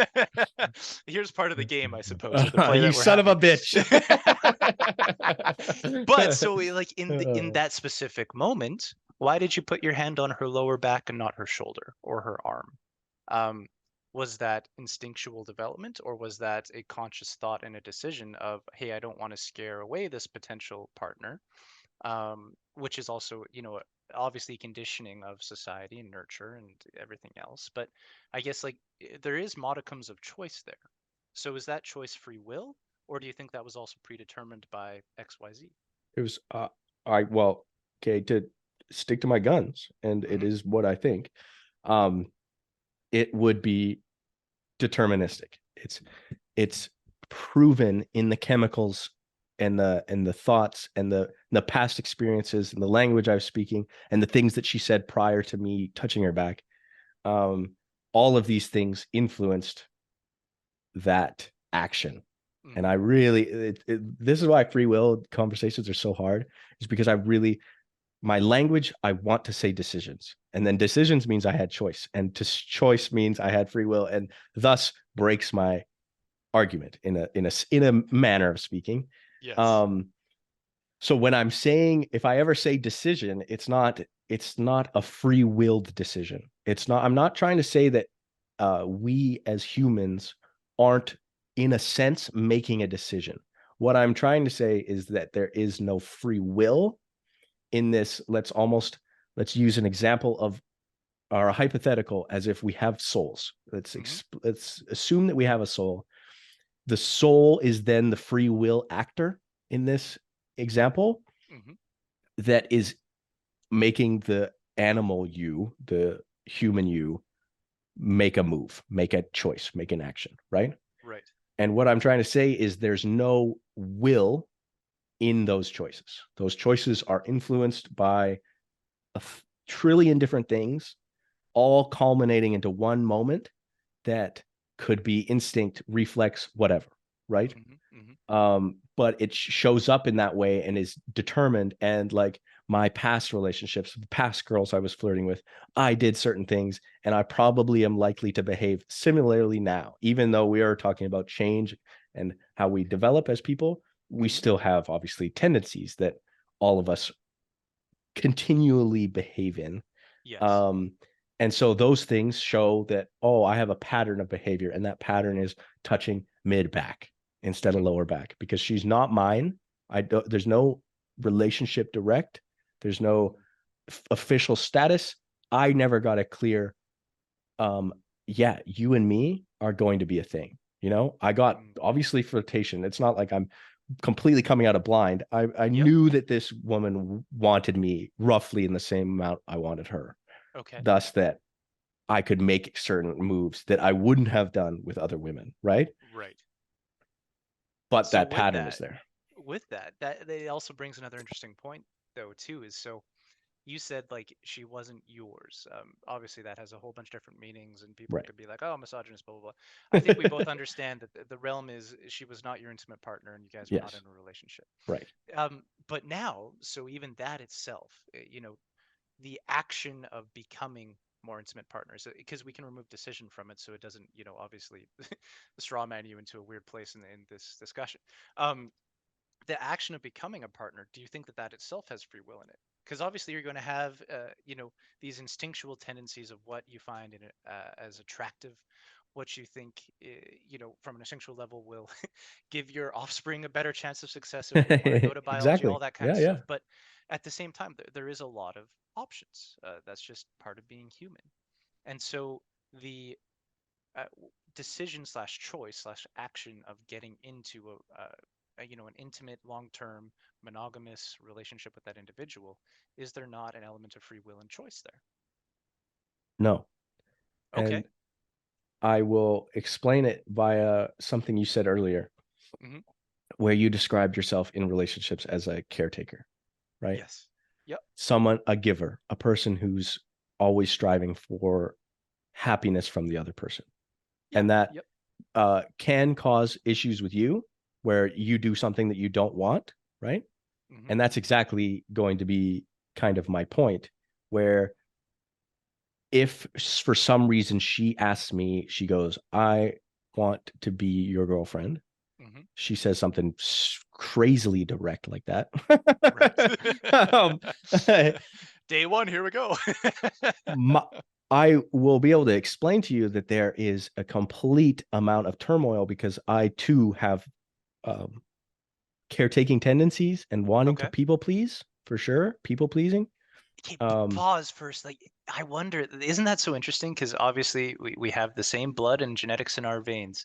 I wonder if part of that is kind of like almost like an epigenetic dude, man, consequence. You know what I mean? oh, It's, oh, that's what I'm saying, man. It's mm-hmm. so weird because I feel like our lives, while very different throughout our lifetime and very Yes. like individually different, right? Like Yeah. moment to moment, my moment is completely different than yours. However, there was a complete pattern. It's all like we're living two similar lives from Yep. very different places.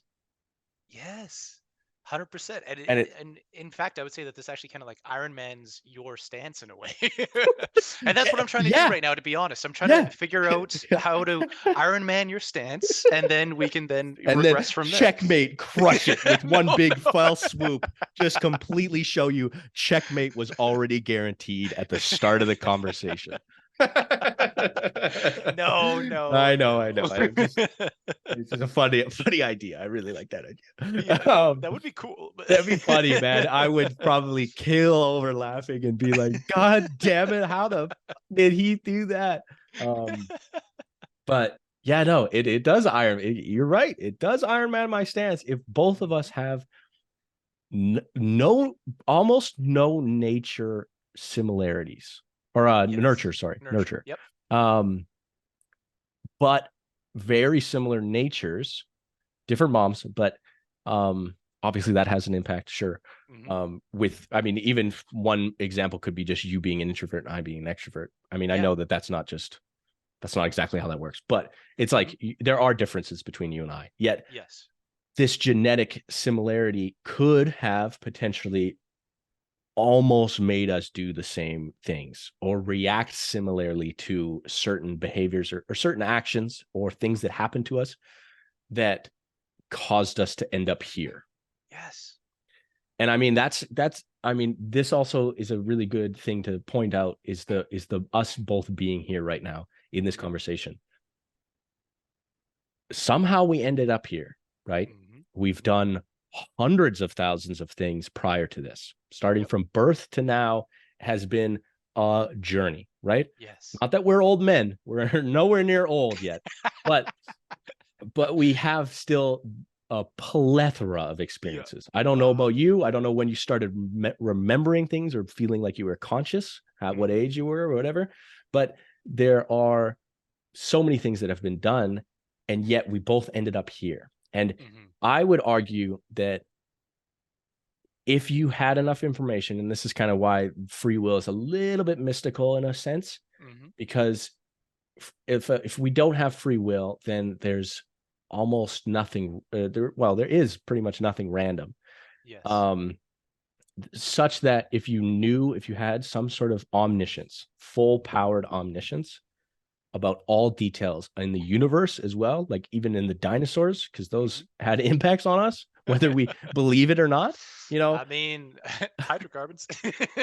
listen, I wanted to be a paleontologist when I was younger, so hey, listen, that Really? was it was a childhood. I love dinosaurs. I love dragons. I love the big scaly monsters. Well, another interesting point on potentially like genetics then, because even our cousin Jeff, Right. absolutely like obsessed isn't the right word because that has a negative connotation. Like well, in a way, it is kind of obsessive, I guess.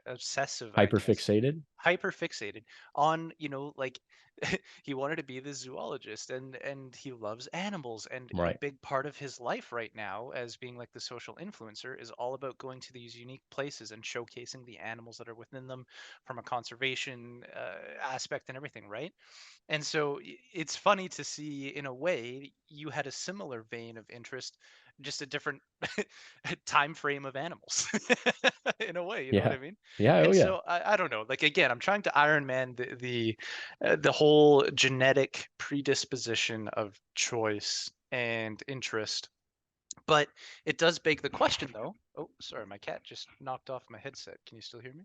Yeah. Yeah. We're good. Okay. He pulled at the cord with his foot when he jumped off the counter.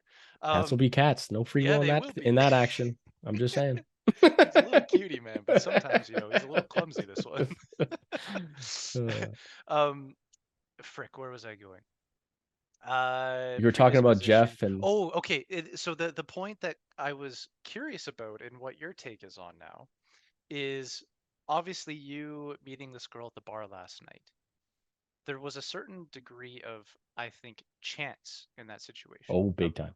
both of you being in that situation at the same time, happening to strike up a conversation. Obviously, your profession helps enable you to have those conversations more so than others, but at the same time, there's still a huge element of chance. So, Oh in yeah. your analysis of free will versus not, where does chance have its place and kind of like this randomness to Well, it? so chance has in the best way to describe it is the example of flipping a coin. So Hmm. if I was to flip a coin right now, we would say that there's a 50-50 chance on whatever it's going to be, right? Hmm. And for whatever decision or whatever reason we're flipping this coin, that's usually what we would use it for, right? This Hmm. 50-50. I have two things that I want to do and I can't make the decision, so therefore I'm going to use this coin as a flip and Yep. it'll decide. But that gives a huge strength to my argument in that if you knew enough information Hmm. about the flipping of that coin, Hmm. what side it started at, how hard you flicked it, what part of your thumb you flicked it off of, whether you have long nails or short, whatever the thumb, your thumb shape, how that how far it goes because of the power, what the air resistance, am I doing it outside with a breeze? If you knew all those little bits of information, you would know with 100% certainty what side it would flip on. Am I Okay. wrong there? Well, so for the act of flipping a coin, if you could have a closed system and no additional variables, yeah, I think you could, essentially get 99.99 of them all correct. Right. Now, is anything a closed system though? No, and that's why you need the level of omniscience Hmm. to fully factor in the details, right? Like the way that like I smashed my thumb when I was doing the floor, the way Yep. that my new broken nail, my dead nail, has an impact on the coin. Although I wouldn't flip it with that finger because it's my left hand. So Hmm. I mean, oh man, these all have such a huge impact on free will because all these are what normal people would see as decisions and stuff, right? And Yes. this this like you described, a closed system, Hmm. it does, it's a closed system in the sense that there is information that you could do to make the percentage of knowledge of what that coin would land on better. And Hmm. you would always, like, you need that omniscience because it could come down to complete genetics, whether I bit the nail. Like, Hmm. there's so many things that you'd need to know. And that's why you need the omniscience for that to be determined. However, so we will never get to this kind of level of omniscience. I don't care Hmm. how science fiction our humanity becomes. We start traveling the universe and learning everything to know about physics. We still will really never get to the point where we can determine that perfectly. We will always have that 99.9. But I So think this if is you the were given fun part of enough, the conversation, man. I Sorry, think I if you don't. were given enough information, Yep. you could make that number 100. Interesting. So then let's think about it this way. In the realm and reality that we can witness and have influence over, if we can never reach omnipresence, doesn't that mean that we truly, as individuals, do have free choice and free will? Because we can never fully understand what we're not capable of understanding. We cannot have complete control to create a closed system of all the variables of influence that we would love to. And so in that there is choice, there is randomness, and there is um, like a active choice of which path to progress to. Am I making sense? You are. So this is like threefold potential points. Hmm. Um, one being spiritually, so yes, we wouldn't get to that point. Um, and I can see what you're saying. And a potential way to refute it, two potential ways to refute it Hmm. are: one, there is some sort of spiritual God Hmm. that has this omniscience and thus knows the decision that you're going to make, knows what coin, whether it's going to land on heads or tails, knows that me and that girl are going to end up in that bar together um, at the same time, Yes. knows that I'm gonna get a Starbucks coffee this morning. Knows that knows all this and has in this sense of time being linear, knows that it's going to happen, Yep. right? So that's one way to, if that is a case, if there is a being such that has that power, therefore we don't have free will because of that, right? Okay. Yep. The other option is what I would say is more aligned with what I believe, and it's not that there's a conscious being that knows, Hmm. but it's that the universe kind of knows. Like when I'm playing pool, if I hit the cue in a certain direction, it will hit the other one and it'll bounce off and go into the hole or not, right? And the universe knows, not consciously, because it's not a being in this sense, but the Hmm. universe knows and reacts properly in a sense to me hitting that cue ball, and it'll bounce in the way that was determined in that way, Hmm. Hmm. say. Um, and thus, in the exact same sense of instead of there being an omniscient being that knows, Hmm. there's the omniscient universe that's not a conscious being. It knows, and thus there is no such thing as free will, and that's a refutation of the idea that there is one. And Hmm. there was a third. I did mention that there was three. the Yep. there was two solutions to that, to or refutations to that, and Yep. that was those two. But the third thing, oh, I can't remember it now, but it might come to me. um That's okay. that was a So bonus of that. in the first two, um, they both, I would say, in like the universal mind frame, lean to the order that Right, is deterministic. But there is also the other duality to that, which is chaos. And right. so was your third one going to speak to chaos? It might have been, because I do remember something that I want to say. I can't think if it was the third thing. And Hmm. it's the easiest way for someone to defeat such an idea, Hmm. at least from our human understanding of it now. Hmm. Potentially in the future of science fiction and whatever, we could potentially know how these things function better in physics and whatever. Hmm. But quantum mechanics Okay. is an extremely easy way to go, okay, there, when you observe this particle, you cannot know its motion. You find its position, but you can't see its motion. Hmm. And when you measure its motion, you cannot know its position. It is within that wavelength, Hmm. anywhere along that, but it's not anywhere specific. And it causes this. I mean, someone who's a physicist who knows better than I do about that specific topic. I took one quantum mechanics class, and it was a philosophy oriented one where it wasn't math related. But I did read Einstein's theory of relativity, and learned all about quarks and all that stuff. Anyway, Hmm. Hmm. that is still the concept of like what do they call it? Observation something.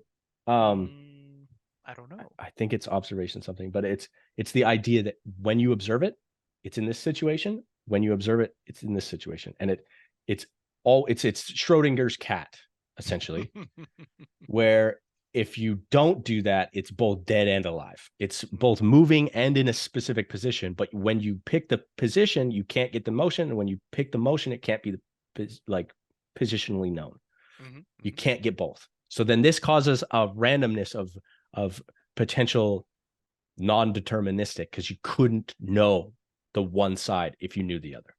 Right. So Right. therefore, you can't fundamentally get all the knowledge of that. Anyway, this is really going scientific, but I wanted to use that and show it as an option, because I want everyone to be on the same page. And there is that idea. And if my omniscience rule, if the universe needs to know everything for us to not have this free will in this sense, Hmm. then I need to show that there is a potential flip. But like I said, I think if we get further advanced enough, I think if we knew enough about physics and how the different dimensions and the micromechanics and all these things, if we knew enough, we would understand what is causing that observation control. Let's say I can't. I need to know that word, Hmm. Hmm. that term. But yeah, No, it's an interesting perspective. And so I guess if I'm going to be the on the the left or the right shoulder of the person trying to poke holes in this perspective of the world, chaos still does exist, and there's a randomness to chaos. And so, I'll concede that maybe with higher levels of understanding of the way our world works from a perspective of physics, maybe we can get through that. Like if we're only on the third dimension, we can see things in 3D interact at this plane. The fourth level is, well, we hypothesize it's time, but then what is the fifth? What is the sixth? What is the seventh? And those are beyond our comprehension. And do those dimensions ever end, or is it infinite? And if it's infinite, then there absolutely cannot be control. Control can come down into the lower levels of the dimensions of which we exist, because there will be a pattern in the way that we can interact and what our actions versus consequences will be. But if there is truly infinite possibilities, then there is absolutely no way to control that infinite. uh, the infinity that is our existence, and that itself is the chaos side to this control side of chaos and order. Um, and so, I guess, what are your thoughts on that? Of infinity being the only thing that can help it kind of strongman the argument of that there is free will and free choice because nothing is deterministic fully. My response, and it's a proposition, or Hmm. a question, I should say, um, is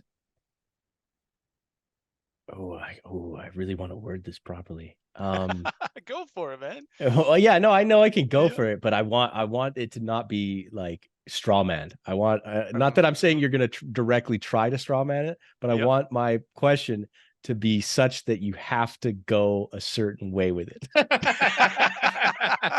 So you don't like chaos, is what I'm getting. Exactly. So my whole thing is talking about infinite. Hmm. If you have, okay, ooh, god dang it, I really wanted this.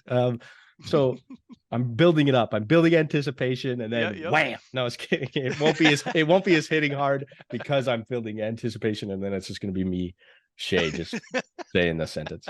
Um, I want to say two things. One being, uh, what if you had infinite order? And there's a lot of interpretation of that, and I think it's Hmm. it's curious. But then my train of thought went, if you have infinite order, do you have any chaos? Do you have any need for chaos? All things fall in order. There And wouldn't I, be I, any I know you chaos. can say that if there's infinite order and there's also infinite chaos, but I want, like, let's think hypothetically, Hmm. could there be no chaos? I I love don't yin think. and yang. I love the balance, but Hmm. If there was infinite order, there would be no gray. There, so like perspective is what determines our binary responses and perception of reality and our ability to enact upon it. And if you have infinite order and control, all those pieces could be controlled and limit your perspective to actually see that there is truly chaos in the universe. It's like think of it as our eyes can only see a certain modicum of the wavelengths of light. We only have our spectrum, but we know that there's infrared, there's gamma, etc. We cannot witness those. We can create instruments that can witness those, but we're limited to the extent that we can build those instruments only insofar as our intelligence allows us to. And we learn, we develop, we grow our capabilities in time, but there's always the unknown. And so that could be used as a strongman to say, well, eventually we could get to ultimate order, or there's always going to be another layer because things are infinite of a lack of understanding and capacity. And there's also probably going to be a limit of which the human brain is capable of fully comprehending whatever our universe is. And so maybe we have to be some higher ascended being or whatever it is to further then increase our capability. But then the argument then comes, well, would they also have a limit to be able to understand the chaos and try to bring order to it? So there is the yin and yang there. I don't know if true order over everything at an infinite level is possible because it is going to be so determined by what the perspective of which we can witness the chaos is built upon. have you ever read The Last Question by Isaac Asimov? No, I have not. The last question. It follows this idea of, it's a short story of these two guys who, or girls, whatever, it doesn't matter, aliens. Hmm. These two aliens that ask themselves the question, uh, how do we reverse the heat death in the universe? Okay. And they ask this question to the AI. And so it goes through stages. The starting stage is this AI is just like our AIs now, like ChatGPT kind of thing. It's simple, basic. And they ask the question, how do we reverse the heat death in the universe? And the AI goes, insufficient amount of information to make a conclusion on the question or whatever, something like that. It's worded differently, but Yep. yeah. And then timeline jumps 1,000 years. We are now in space. We have AIs that allow us to travel through our solar system. We're not outside of our solar system yet, but we are now going to Mars like it's a freaking bus ride. And we are, colonizing Mercury and making the moon a complete civilization and blah blah blah. Yep. Same another two aliens, whether they be the same or not. They ask the question to the AI now that's super advanced enough to fly us through space. Okay. How do we reverse the heat death in the universe?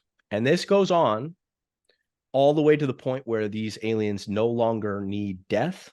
They don't die of old age. Disease is completely cured. There's perfect cellular regeneration. They are completely all-encompassing in the entire galaxy / universe. I don't remember if he quite goes that far, but in this thought experiment, it would.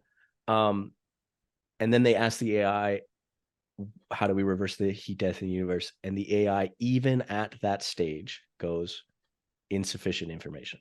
Yes.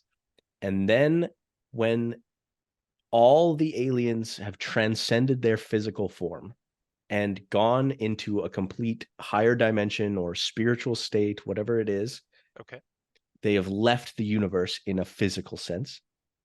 The AI is left in the universe as the universe finally dies. It dies from this heat death. All decay, all entropy has fully succumbed. There's no stars left in the universe.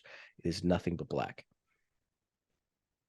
That's when the AI, without being questioned, goes, I now have sufficient information. And then the AI creates the Big Bang. And then it restarts. And I know that was a big, long tangent, long story, and I'm actually glad of my memory on that one. But I feel like it was connected in what you were saying just before I went on that long story. It's this, we will never know enough until it's all useless. We will, like, the infinity, the progression. I don't know Well, if so I'm it begs the question too, like, okay, so this alien society that then progressed outside or beyond the universe, right. then what is the next? You know what I mean? So Well, there's yeah. still the element of chaos to it. So yes, you can control the chaos of our own universe, but then what is next? What is still after, right? And so that's just the concept of infinity itself, is that chaos and order do both exist and have balance. Maybe not balance, but they both exist. And then what we try to do is bring balance to them. Maybe it's through hubris or ego, but it is our Yeah. attempt. Yeah. Humans, I believe in this thing, and it's the true way of the universe. Yes, Like, yes. or humans back in the day when we used to think that the sun rotated around us.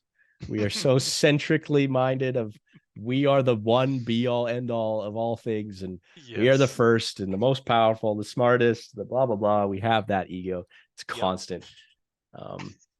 Throughout all of history, that's a thing. And that's why there's a lot of wars that are started because of this exact concept. And it's horrible, but it's one of those facts of human being. I like Well, to, I just real quick, yeah. I've been listening to the Expeditionary Force. It's a 16-book series on science Okay. fi. It's all about this type of alien craziness, traveling through space, warping space time, blah blah Okay, blah. good. But they still, the main, one of the main characters is this AI that's developed by these aliens that have transcended the physical. So these aliens are so advanced, right? They were the first in the Milky Way galaxy to get to the point of space travel, and they had no competition, so they just developed without end. And they developed such to the point where they wanted to leave their physical forms because they knew everything that there is to know about this dimension, basically, Hmm. and they could only learn more by leaving it. Hmm. Um, so they created an artificial intelligence that was equally or potentially more so powerful than them in a sense. Hmm. And the main character, Joe, was a human that encounters this AI and they go on crazy adventures. But Okay. this, oh, what the hell? How could I brain fart there? Dude. Oh, this is gonna be just titled Shay Brain Farts 3 times in a freaking You two know hour what? sequence. What I'm seeing too is maybe 3 hours is our limit because we're 4 minutes over 3 hours. Maybe. Oh man, you are very right on that. Not that there's 3 hours is our limit, but maybe it's just energy is petering down. Yes, Um, yes. There's a heat um, death in Shay's brain right now. Frick, dude, it's on the tip of my flipping tongue. Why did I talk? His name was Skippy. This AI. Okay. Well, so let's try to re-trigger the thought. E- Oh yeah, I Aliens. got it. I got it. I Okay. got it. I got it. I got it. Okay. Okay. It's about the fact, and it's super silly now that I think about it, and I Okay. brain farted on it. It's that Skippy the AI always calls human monkeys. And Oh. like we are a form of an ape, right? We are considered great apes by a classification. And whether I know a lot of religious people disagree with that concept, but Hmm. besides it, this AI still calls us monkeys. And I really resonate with it and I love it. And I think it's funny. And I talk about it all the time. I've said it many times at family dinners and such. It's like, Hmm. if we make an error, we are ultimately just a ape with electricity. Like we are playing with fire. We still evolutionary, in my view, still evolutionary speaking, are no different than the 10,000-year-old caveman that barely left the trees. um This and we AI just sounds have like it has the voice technology. of Neil deGrasse Tyson. Yeah. Yeah. Oh man, it's just one of those. I love it, dude. I think that's funny. And so ultimately that's our part of chaos, is Mhm. just this craziness of being an ape with technology. I mean, whether you believe it or not, I like that. It's fun. No, I think there is a capacity of which humans can eventually comprehend. And it can get further and further in time as we, have technology to support us in our analysis and our record keeping, etc.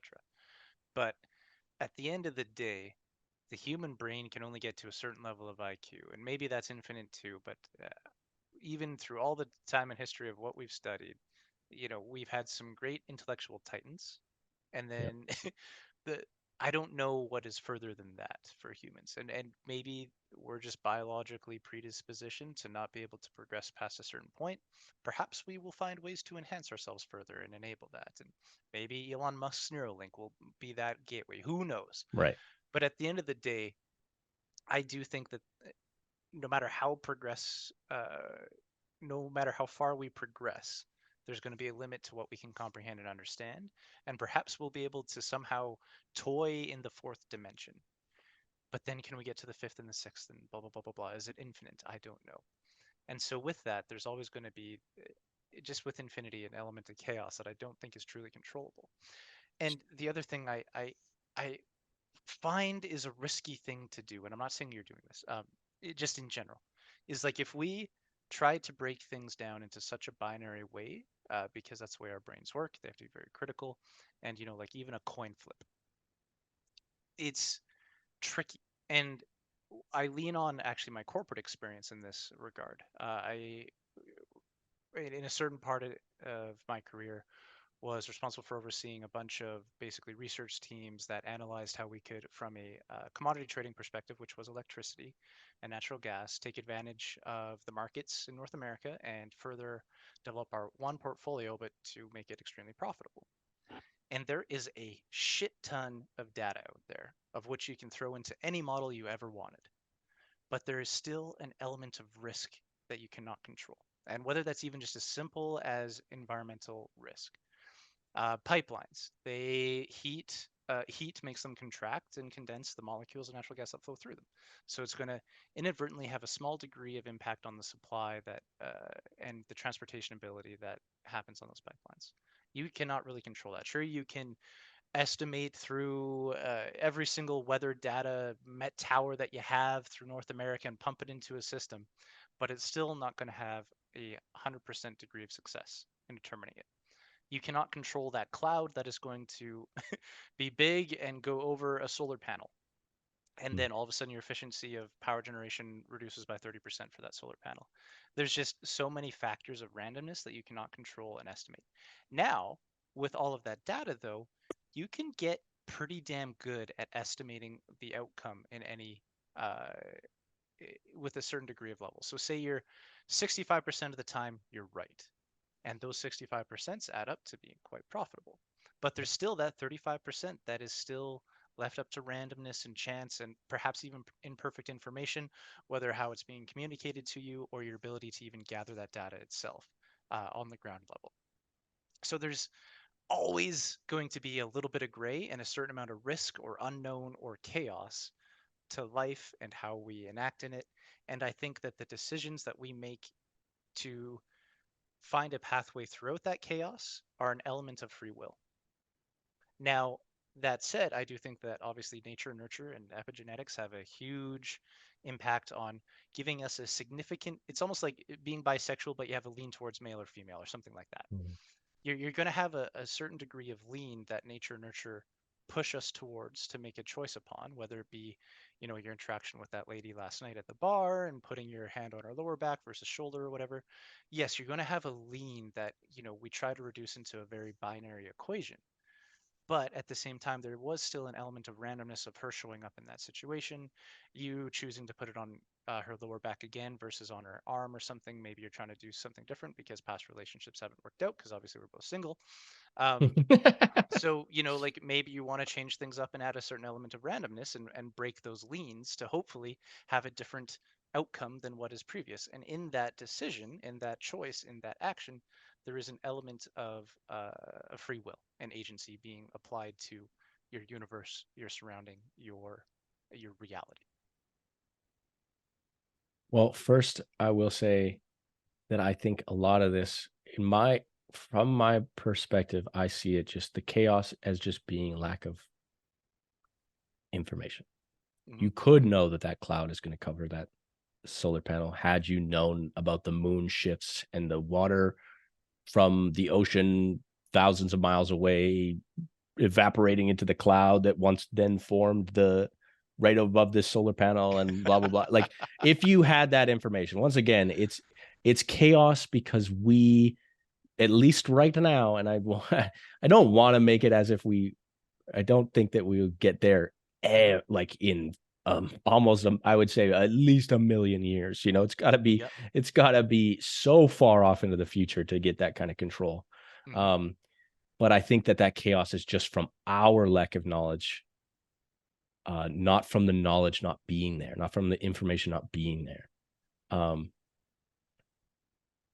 I did want to say something else, but that was the main thing. It was like, Well, so it's an interesting thought, right? Because if that is true, there is always another level and dimension of analysis, though. And I know I've kind right, of reiterated this, but so it kind of actually alludes to how we started this podcast. Is okay?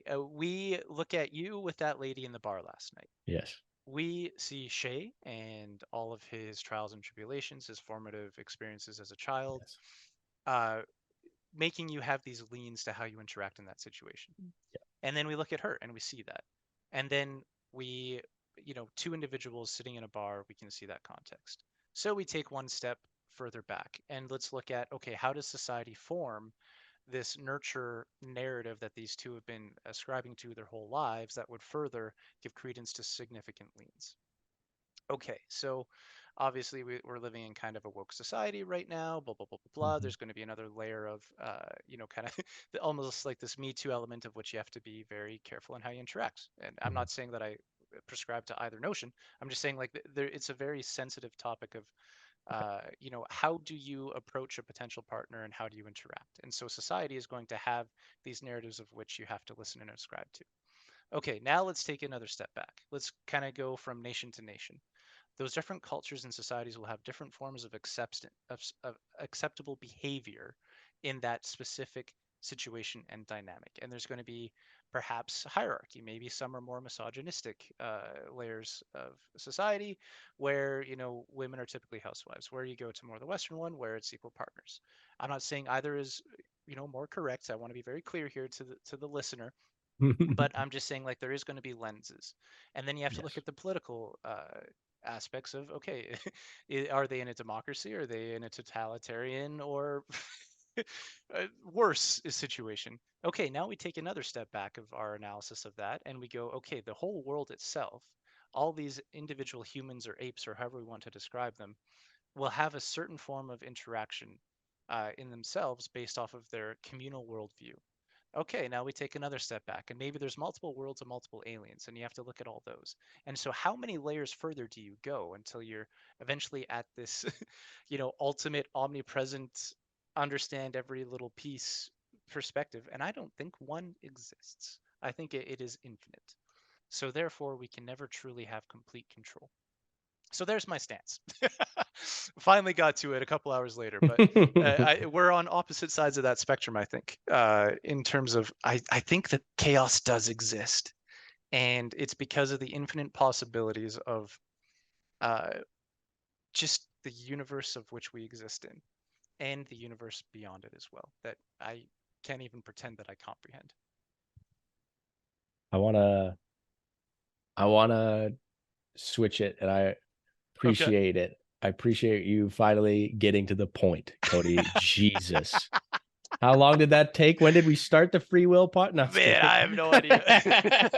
No, I mean, no, like it's really interesting, and I feel like it's a good a time as any to kind of table it in a Okay. sense.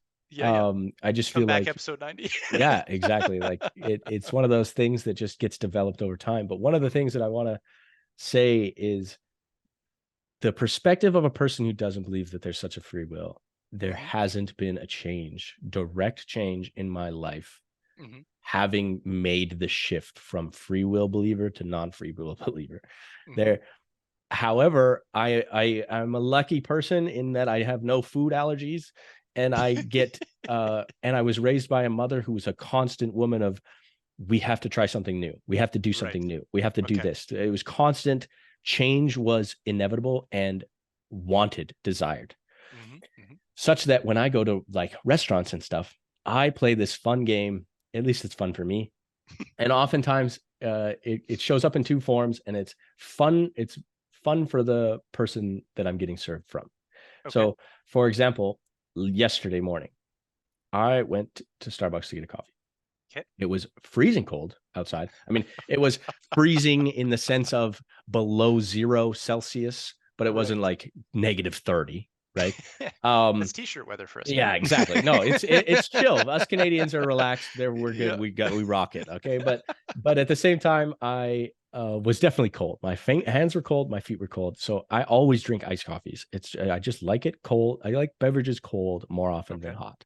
I Mhm. do really love a hot tea on occasion, but anyway. Okay. Okay. Sorry. Push pause. Okay, okay. Another really weird ass thing then is I also enjoy cold coffees and beverages versus hot. And in fact, like every time at work we have like these Starbucks machines. Thankfully we get unlimited Starbucks at work. That's good. Woohoo, go corporate Fucking America. this corporation fucking dog gets free coffee all the time. You know what? I will flex that one, puff up the chest a little bit. But I always like I have to put like a crap load of ice cubes in it because I don't like it hot. I like it cold. And then I get made fun of all the time at work because people are like, Cody, you're you're ruining the coffee. It's like, nah, man, you're having bad coffee. So Yeah. it also okay, and then it makes me question or ask the question of is this another Iron Manning your no free will discussion of, are we just genetically Dude, predisposed to like man, colder things? I don't know. there's just so much that are like, I mean, I just think that there's a lot of decisions that show in this sense, like this exact situation, that I Yep. don't think is free will oriented. Sure, I mean, I can give you, I don't believe it, but I'm just saying I can give you that there are situations where choice seems more powerful, right? Hmm. But things like that, dude, just, I mean, could be just a freaking random chance, right? We Yep. could, in this example of us both happening to like iced coffees, even though Yes. we do share a dad. So Hmm. for some reason we're more privy to cold beverages, Hmm. maybe, or otherwise it just could be random chance. Sure, I'm sure if you got 100 people, there'd be a handful of people that like cold beverages more than hot beverages, and thus, Hmm. it's within random chance that you and I could both like it, right? Yes.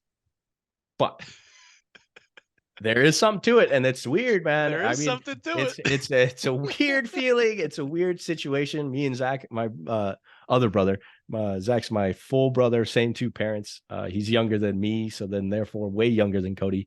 Or he Old called man. me old. Thanks, Yeah, bro. exactly.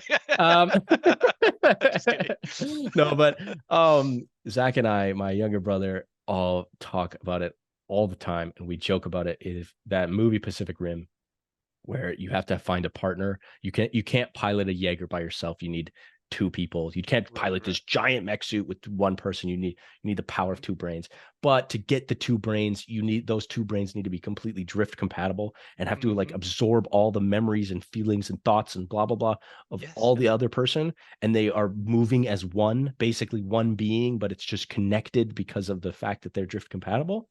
Hmm. Zach and I joke all the time after watching that movie.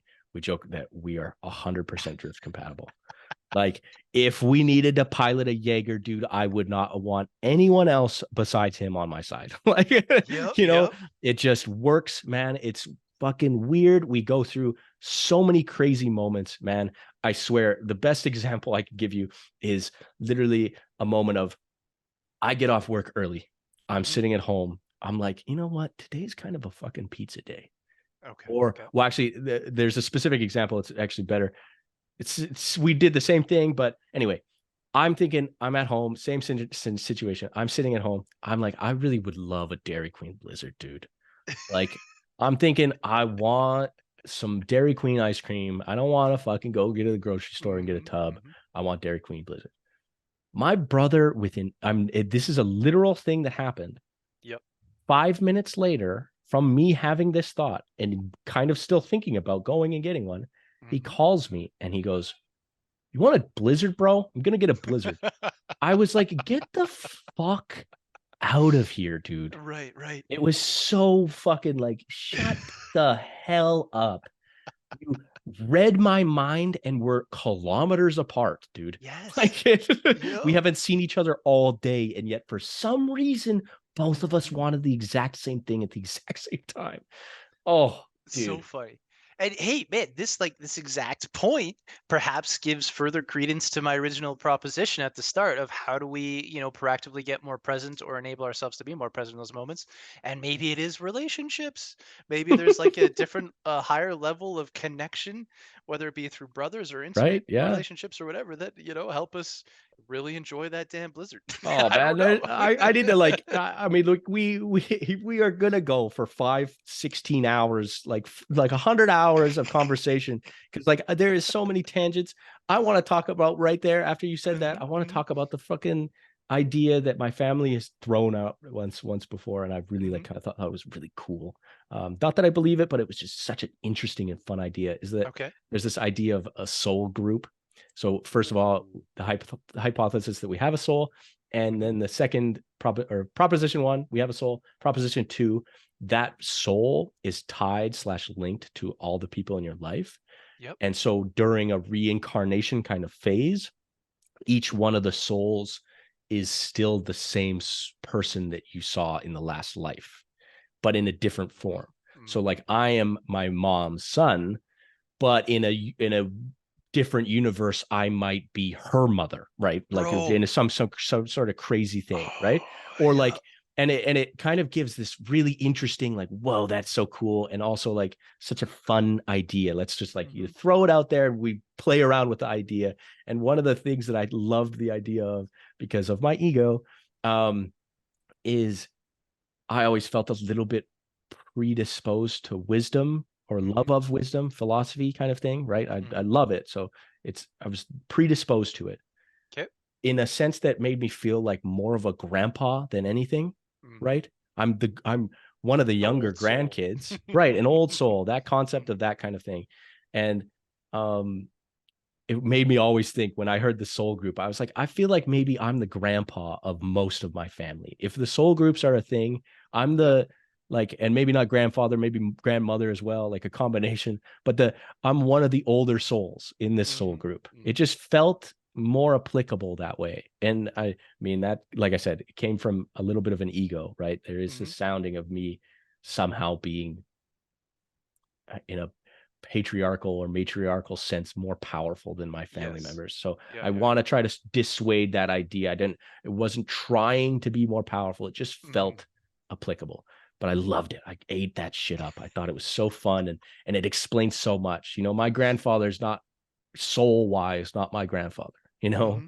He gave Mm-hmm. me a lot of wisdom in this life, but at the same time, I probably gave him a lot of wisdom in different ways too. So it's just Dude. I got chills. So, you know what? So, confession here. My whole spirituality and what it's developed into. So, grew up in Roman Catholic home with my mom's grandparents being like, they helped start a church in our hometown, all that kind of stuff. And so, it was very strict. And then went through like this faith journey of researching, okay, well, what is Mormonism? What is Lutheranism? right. All Yeah. these sort of things, right? And then now, what my faith is currently developed into. Which is so funny is kind of similar to like these soul groups in a way, and it's also a curiosity to me of, okay, is this now again like a genetic predisposition to have a certain faith? I don't know. But so what I believe is it goes back in there's a layer of science to it, is entropy.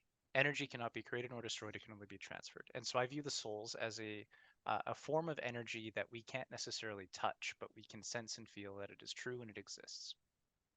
And so I almost view like the energies from our souls will, once we pass, they go into like this other ether of, a modicum of the universe that we can't comprehend, but they kind of go into like this digester in a way, this aggregator.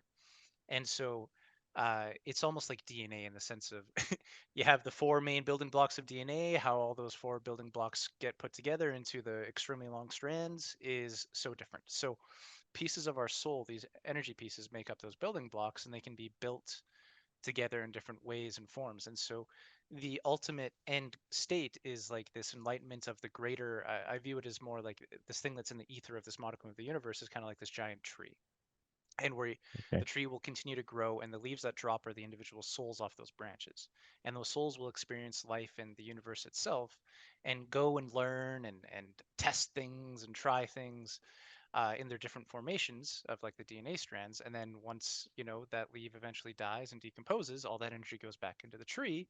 And then you get regurgitated as you get put together into like other leaves. So it's kind of like this Right. never ending cycle, but it's a Yeah. progressive one into whatever enlightenment is in furtherance. And so I find it cool in the sense of, I also think like souls themselves can be, kind of disaggregated into their individual building blocks, and then all those put together, and then you have this unique individual that goes through the universe reality and takes those learnings and goes back into the giant tree. So, we very well could be, you and me could have been brothers from the days of Genghis Khan, to, we were distant peasants in different forms of, say, the Ottoman Empire or something like that. Right. And we just have these different communal learnings.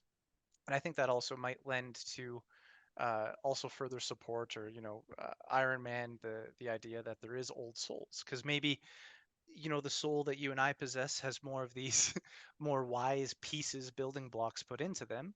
Or Right. maybe we have younger ones, and there's even ones that are further, upon the wisdom path than we are. But ultimately, it's all to help the, kind of universal consciousness that is that tree imagery progress.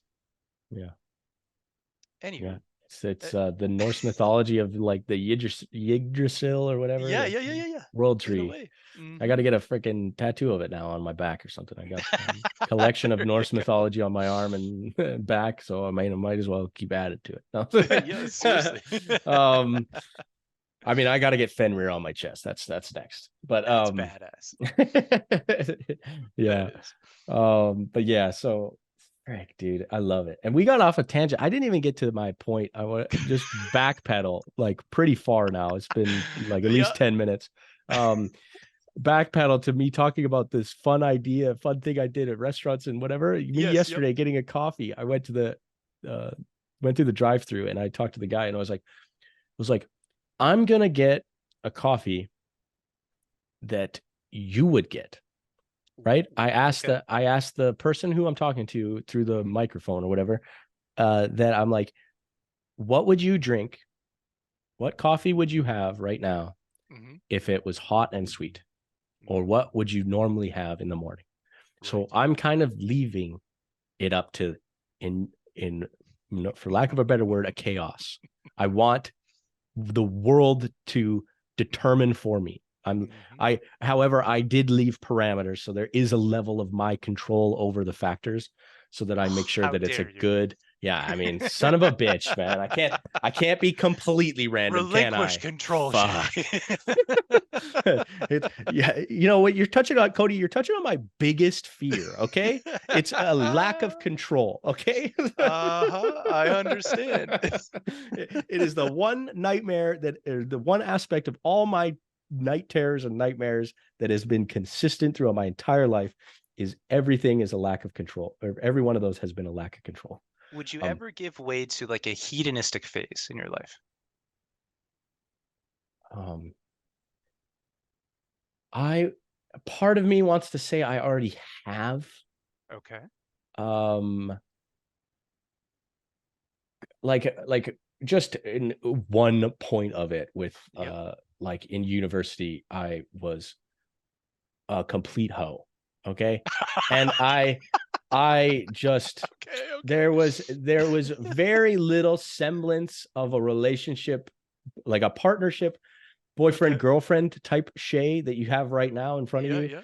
or well, and on the screen in front of you. Mhm. um this Shay now versus that Shay is a completely different relationship dynamic. That Mhm. Shay in the university was just like, I wanted a girlfriend to an extent, but I never really put in a lot of commitment in getting one for a long term. I was just always in for the short term. I constantly had the mentality of, um, if I don't see a wife Mhm. in the girl that I'm dating or seeing in the 6 months that I've known her, like if I don't get a good feeling for that, if I have doubts, if I have like, hey, this was a huge argument and it would just completely snowball in Yep. years to come, kind of thing, that 6 month was my cutoff period. I'd be like, Mm. it's better that I cut it off early Mhm. and so forth. So Well, part of me hold wants up. to say that, sorry, go on. Can I challenge you on this one? Yeah, yeah. And so we don't have to go here in the podcast because this could get to an interesting spot potentially.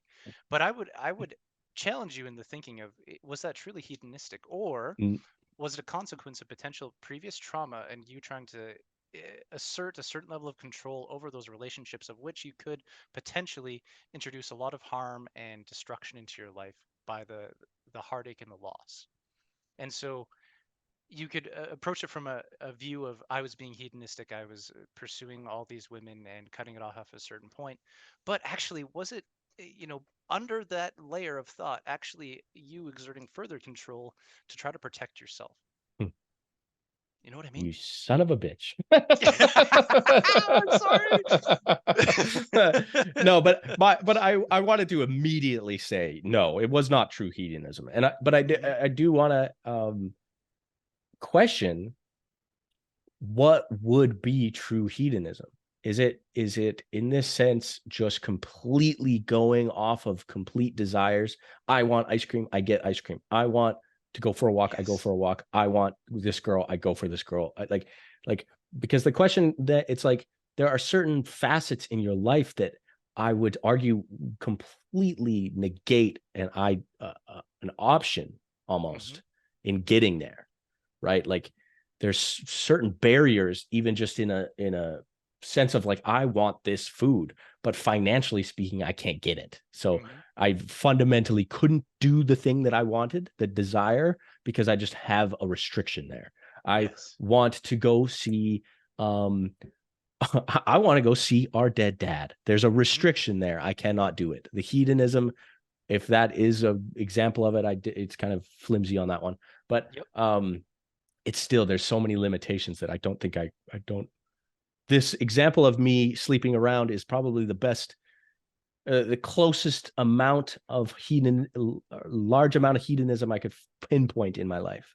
Yes. And yeah, go ahead. Oh, I was going to say, no, you bring up a good point. Like, so hedonistic or hedonism in itself is like self-indulgence, the chase of pleasure, and you'll Right. do anything to bring pleasure to yourself, whether that be intellectually, physically, etc. And so it's kind of like having a reckless abandon with order, but you are going to be limited to the means of which you can exact your influence upon and gather. Now, so you're always going to have like a certain uh, threshold of which you could introduce pleasure to your life, just either be wealth or whatever it is, like your circle of influence, etc. But what I was trying to approach it from was more like, have you ever just completely sought pleasure and relinquished complete control over the influence that you do have in those situations, other than to exact upon the ultimate pleasure that you can receive? No, no, I've never relinquished control enough in that way. Hmm. Never. It's a tough one, And man. I'd be, It's like I said, dude, I'd be scared too, man. Any yep, amount of fractional change in my control yep. in a situation is daunting and scary to me. I mean, Hmm. in these situations of me allowing somebody else to control my coffee, Yes. obviously has its fear a little bit, but it's, but it I hate going, caramel. yeah, right. Like, obviously, yeah, there's that. Hmm. But like I said, with, uh, like, there's 2 points. First, the imperfect is perfect Yep. in my way of thinking. I Yep. really just enjoy. Sure, my coffee is now not tailored to me. It's not Mm, controlled. It's not factored in. It's not my, like, pinpointed after trial and error, the thing that I've always decided to get, because right. that's my safe choice. That's my love, right?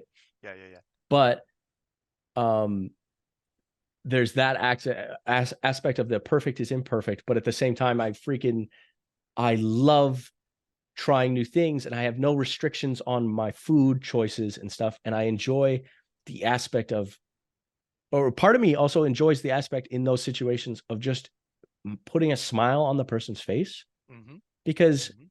whether or not it's they enjoyed the interaction of me asking them for this thing, Hmm. they enjoyed, even like minutely, you could get into the just the sliver of enjoyment is simply them thinking of their favorite drink or the drink that they had Hmm. today, Hmm. right? It's a small pleasure, but I'm now reminding them of something good that they had. I'm now getting them to think presently now about a past situation and kind of absorb it further than they would have. They would have looked at that coffee that they had that Yes. morning and been like, fucking who gives a shit? I've had 1,000 of these for years, right?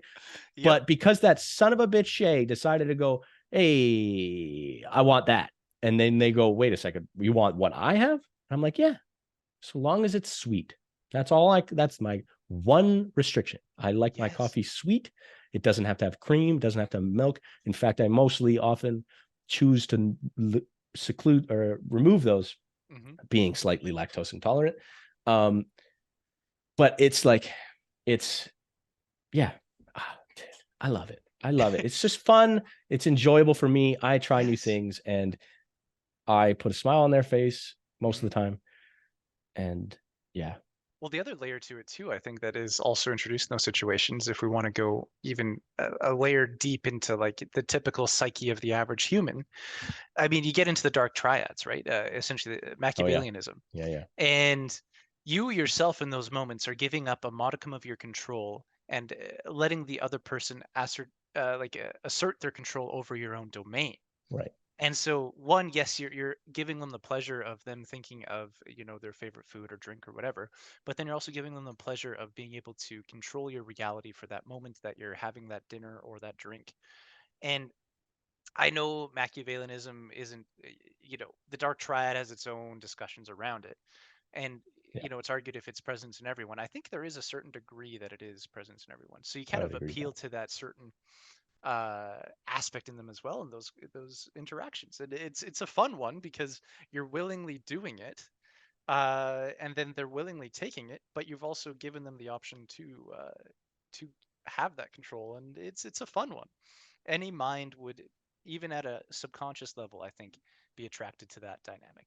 And then also you get to contend with yourself and add a little layer of randomness to your life. Yeah. I think there's a sliver there too that I want to say is potentially me using my Machiavellian dark triad stat Mm-hmm. to control them. Mm-hmm. I think there's a point to be made that me doing this scenario, like Is in obviously service to you. is in service to me. It's Yep. me making them do something Mm-hmm. for me. It's me controlling their actions to, like, obviously the coffee, whatever I end up getting is going to be random. Yes. To me, I wouldn't have any idea who I'm talking to because I first can't see them. Yep. Second of all, they've gone through, like we've mentioned earlier, Mm-hmm. we've gone through crazy amounts of experience throughout our whole life, and this person has to be of legal age to work, Yeah, so yeah, yeah. they've gone through at least enough experience that they're 16, 18. So anyway, but it's me putting my control over them to make it so that my experience is enjoyable, and it's forcing them to be in service of me, besides the Yes. fact that I'm paying for a coffee that they are now Mm-hmm. kind of enforced to make me, right? Absolutely. There's layers to it, man. I get it. I can see the appeal in it. And I I think we have to acknowledge that almost any human would enjoy that dynamic on both sides of the coin, Right. unless they obviously really can't relinquish control. But at the same time, it's a fun one. And in relinquishing control, you do bring more control about it, and you make sure that that individual that is the server has to, at least for 10, 20, 30 seconds, focus solely on you and what they want to give to you, etc. And then it makes your interaction further stand out to them versus Yeah. waiting the 100 tables that night. Yours Yeah. is going to stand out because they got to have that quote Presence. unquote control and that presence in it. So whew. Hmm. I mean, freaking dude, it, like I said, dude, this is 10 hours, man. We, like, what you said just there, that there's like, what is it, 3 words? Hmm. Your lack of control in itself gives you more control. It's a little bit more than 3 words, but still, that is a discussion I had with my buddies recently on Discord, Yep. where I talked about lucid dreaming. And Ooh. I had I in the when in my childhood, I went through a phase of lucid dreaming. I can't exactly pinpoint the year or age. Hmm. I'm always really fuzzy with, like, when someone's like, "Oh, At the age of like when I 5, I say blah I blah went to blah. Disneyland, I'm like, I think I was 12, you know, like, Yep. it was somewhere between the age of 10 and 13, you know. Yes. Yeah. Yeah. But anyway, Yeah. so I'm always really fuzzy with it. So, but it was in my childhood. I had a bunch of nightmares when I was younger, and Hmm. there were reoccurring ones. There was 2 reoccurring ones, Okay. one more so than the other. And the one, well, I don't need to go into that freaking dream. Yep. That's a whole can of worms we don't need to open. Okay. But Okay. I had nightmares about a bunch of different monsters, basically, right? And Yep. one day it was like me, childhood me, was just going, you know what? All my dreams are me. Hmm. I'm controlling all the things in the dream, and Hmm. I'm purposely, in a way, like, in a sense of, my neurons are the things that are firing, right? Right. um and obviously I didn't have that language back then, but Yeah. freaking Yeah. going Yeah. off on tangents. Hmm. My nightmares are me, imposed on me, so why can't I control the scenario? So when I had that kind of small realization, and it was slightly unconscious, I would say, I don't think Yep. I ever really used that language until later when I remembered this scenario. Hmm. um I had a dream where I was in a boxing ring, and Okay. I had all my monsters surrounding me. The audience was filled with all my demons. Hmm. And a lot of them didn't have faces. I didn't have like a specific boogeyman in Yeah. Yeah. any of Yeah. these nightmares, but they all were just there. They were figments, they were concepts, they were like Plato's idea of the forms. They were this intangible object that when you looked at, you wouldn't be able to describe a thing.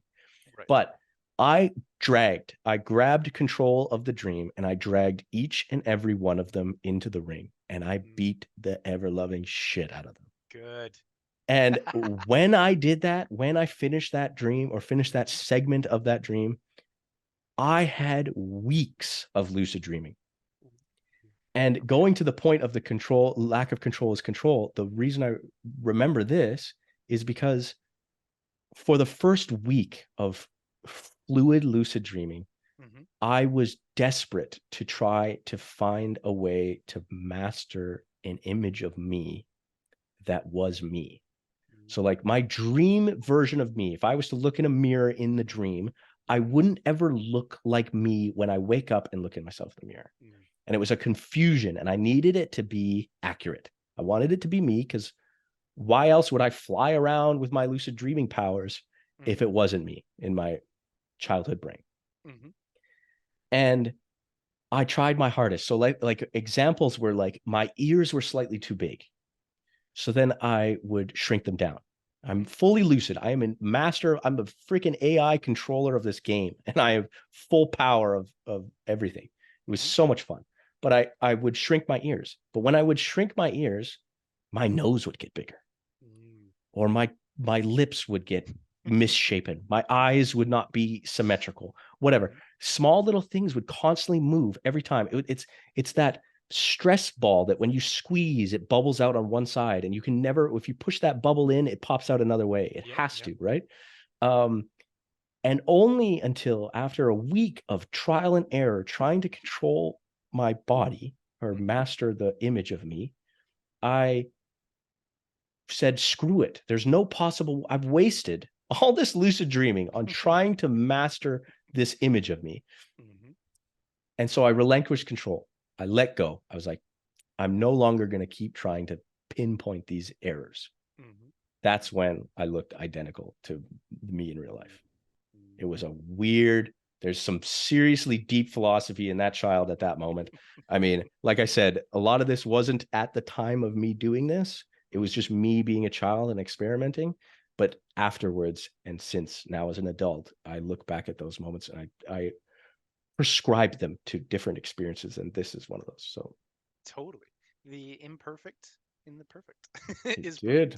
perfect. It's always Right? easy to do this, eh? Yeah. Freaking everything is connected. Every conversation, what did I say earlier? Every conversation is either about life or death. If you boil it down to the two things, it always ends with those two things, you Well, isn't know? that a great plug for your podcast? And then now it sounds like it's a good point to end it so that we can get ourselves to the bathroom because I sure as hell have to pee after finishing my coffee. Bro, epigenetics, I got to too, dog. Oh man. I mean, I don't necessarily after I stop recording here, I don't Mhm. necessarily need you to leave or anything. There's a few things I would have wanted to say. I lost them now because we've gone on so many freaking tangents. But one thing Uh, I will say while still recording is this has been absolutely the most fun podcast. And I'm thinking about whether I need to freaking segment it into 2 episodes because oh. Jesus, 3 hours, it's going to take me 2 days to upload. It'll be Tuesday by this episode coming out. And I try to upload at least on a Sunday. So Yep. anyway, I don't know. Well, I'll cross that bridge when I start like putting it in. And I wanted to ask too, this can be cut out if I do this, is Mhm. is if there's anything that you needed to edit or whatever. Oh Um no, I don't think so. you're happy with whatever you said. You don't feel like you're gonna get canceled or or hate from one of my best friend listening to this and be like, "Oh, Cody was a total asshole to Shay during this podcast and just sending you hate mail."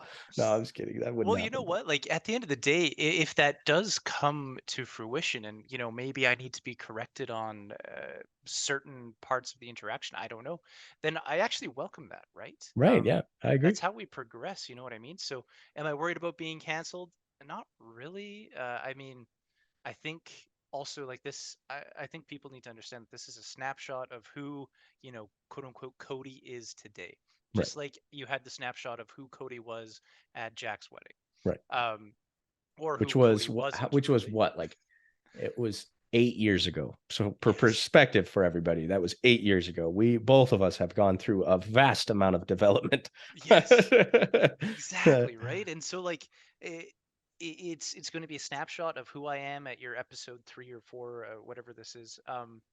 And then, we come back at episode 30 or something like that, and it's like, holy cow, a half a year later, or a little bit over half a year, all of a sudden, man, my perspective has completely changed. And that was kind of, what we talked about at the start of today's conversation, is having those kind of almost like journal points in our progression Yeah. is so key. And the fact that you're doing it on podcast is so much more fun, because Yeah. also we can then analyze how our communication was at that Yeah. time and how it's progressed, right? So anywho, no, I don't feel like anything needs to be edited. Go for it, man. This has been super fun. I've enjoyed it, Yeah. and I mean, I look it's been forward to so hopefully more.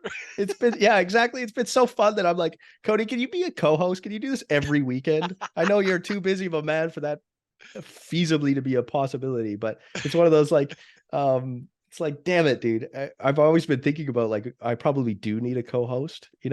so Hmm. that I maintain a constant conversation. But yeah, Totally. freaking you and I could talk for days, dude. And it's a Totally. pleasant thing to have. And I mean, I'm glad we weren't raised together. We didn't know each other very much throughout our entire childhood. Hmm. But we talked about this last time we talked. It was potentially all those things needed to happen for us to both enjoy ourselves in this conversation now. Yes, It's like people absolutely. use it with relationships all the time where like I've said this in my relationships where it's like you wouldn't have liked me in high school. Like this relationship that we have, while we do love each other this moment and we are Hmm. very compatible now, if you met me 5 years ago, the 5 year ago Shay would not have been someone you enjoyed talking to. And Yeah, I mean, fair enough. there are semblances of who I am now that is from back then, of course, but Hmm. it's a completely different experience and perspective. And I haven't Yes, developed and haven't gone through that phase of depression and that breakup and that thing and blah blah blah. So it's kind of absolutely, man. it all culminates. Serendipity. Yeah, two guys talking on freaking Zoom for 3 hours, four Well, we're hours, almost at 4 hours now. We're four a hours, couple but minutes 3 off. hours with recording. Like that's True. just freaking stupid. I love it. That's awesome, man. Well, hey, maybe I could be a recurring guest at Please whatever do. frequency, Please, and I please, would, please, totally open that. Be open please, to that. man. I need it. I feel Yeah, like yeah. next week it's gonna be just me, myself, and I. I'm just gonna be like, I miss him. Cody, what would you say to this? Huh? It's you trying to have control, Shay. Oh man, good shit. Yeah, Well, no, great conversation, man, and yeah, we will definitely be in touch as always. And of yeah, course. I look forward to the next one, dude. Yeah. Next time, buddy. Till next time.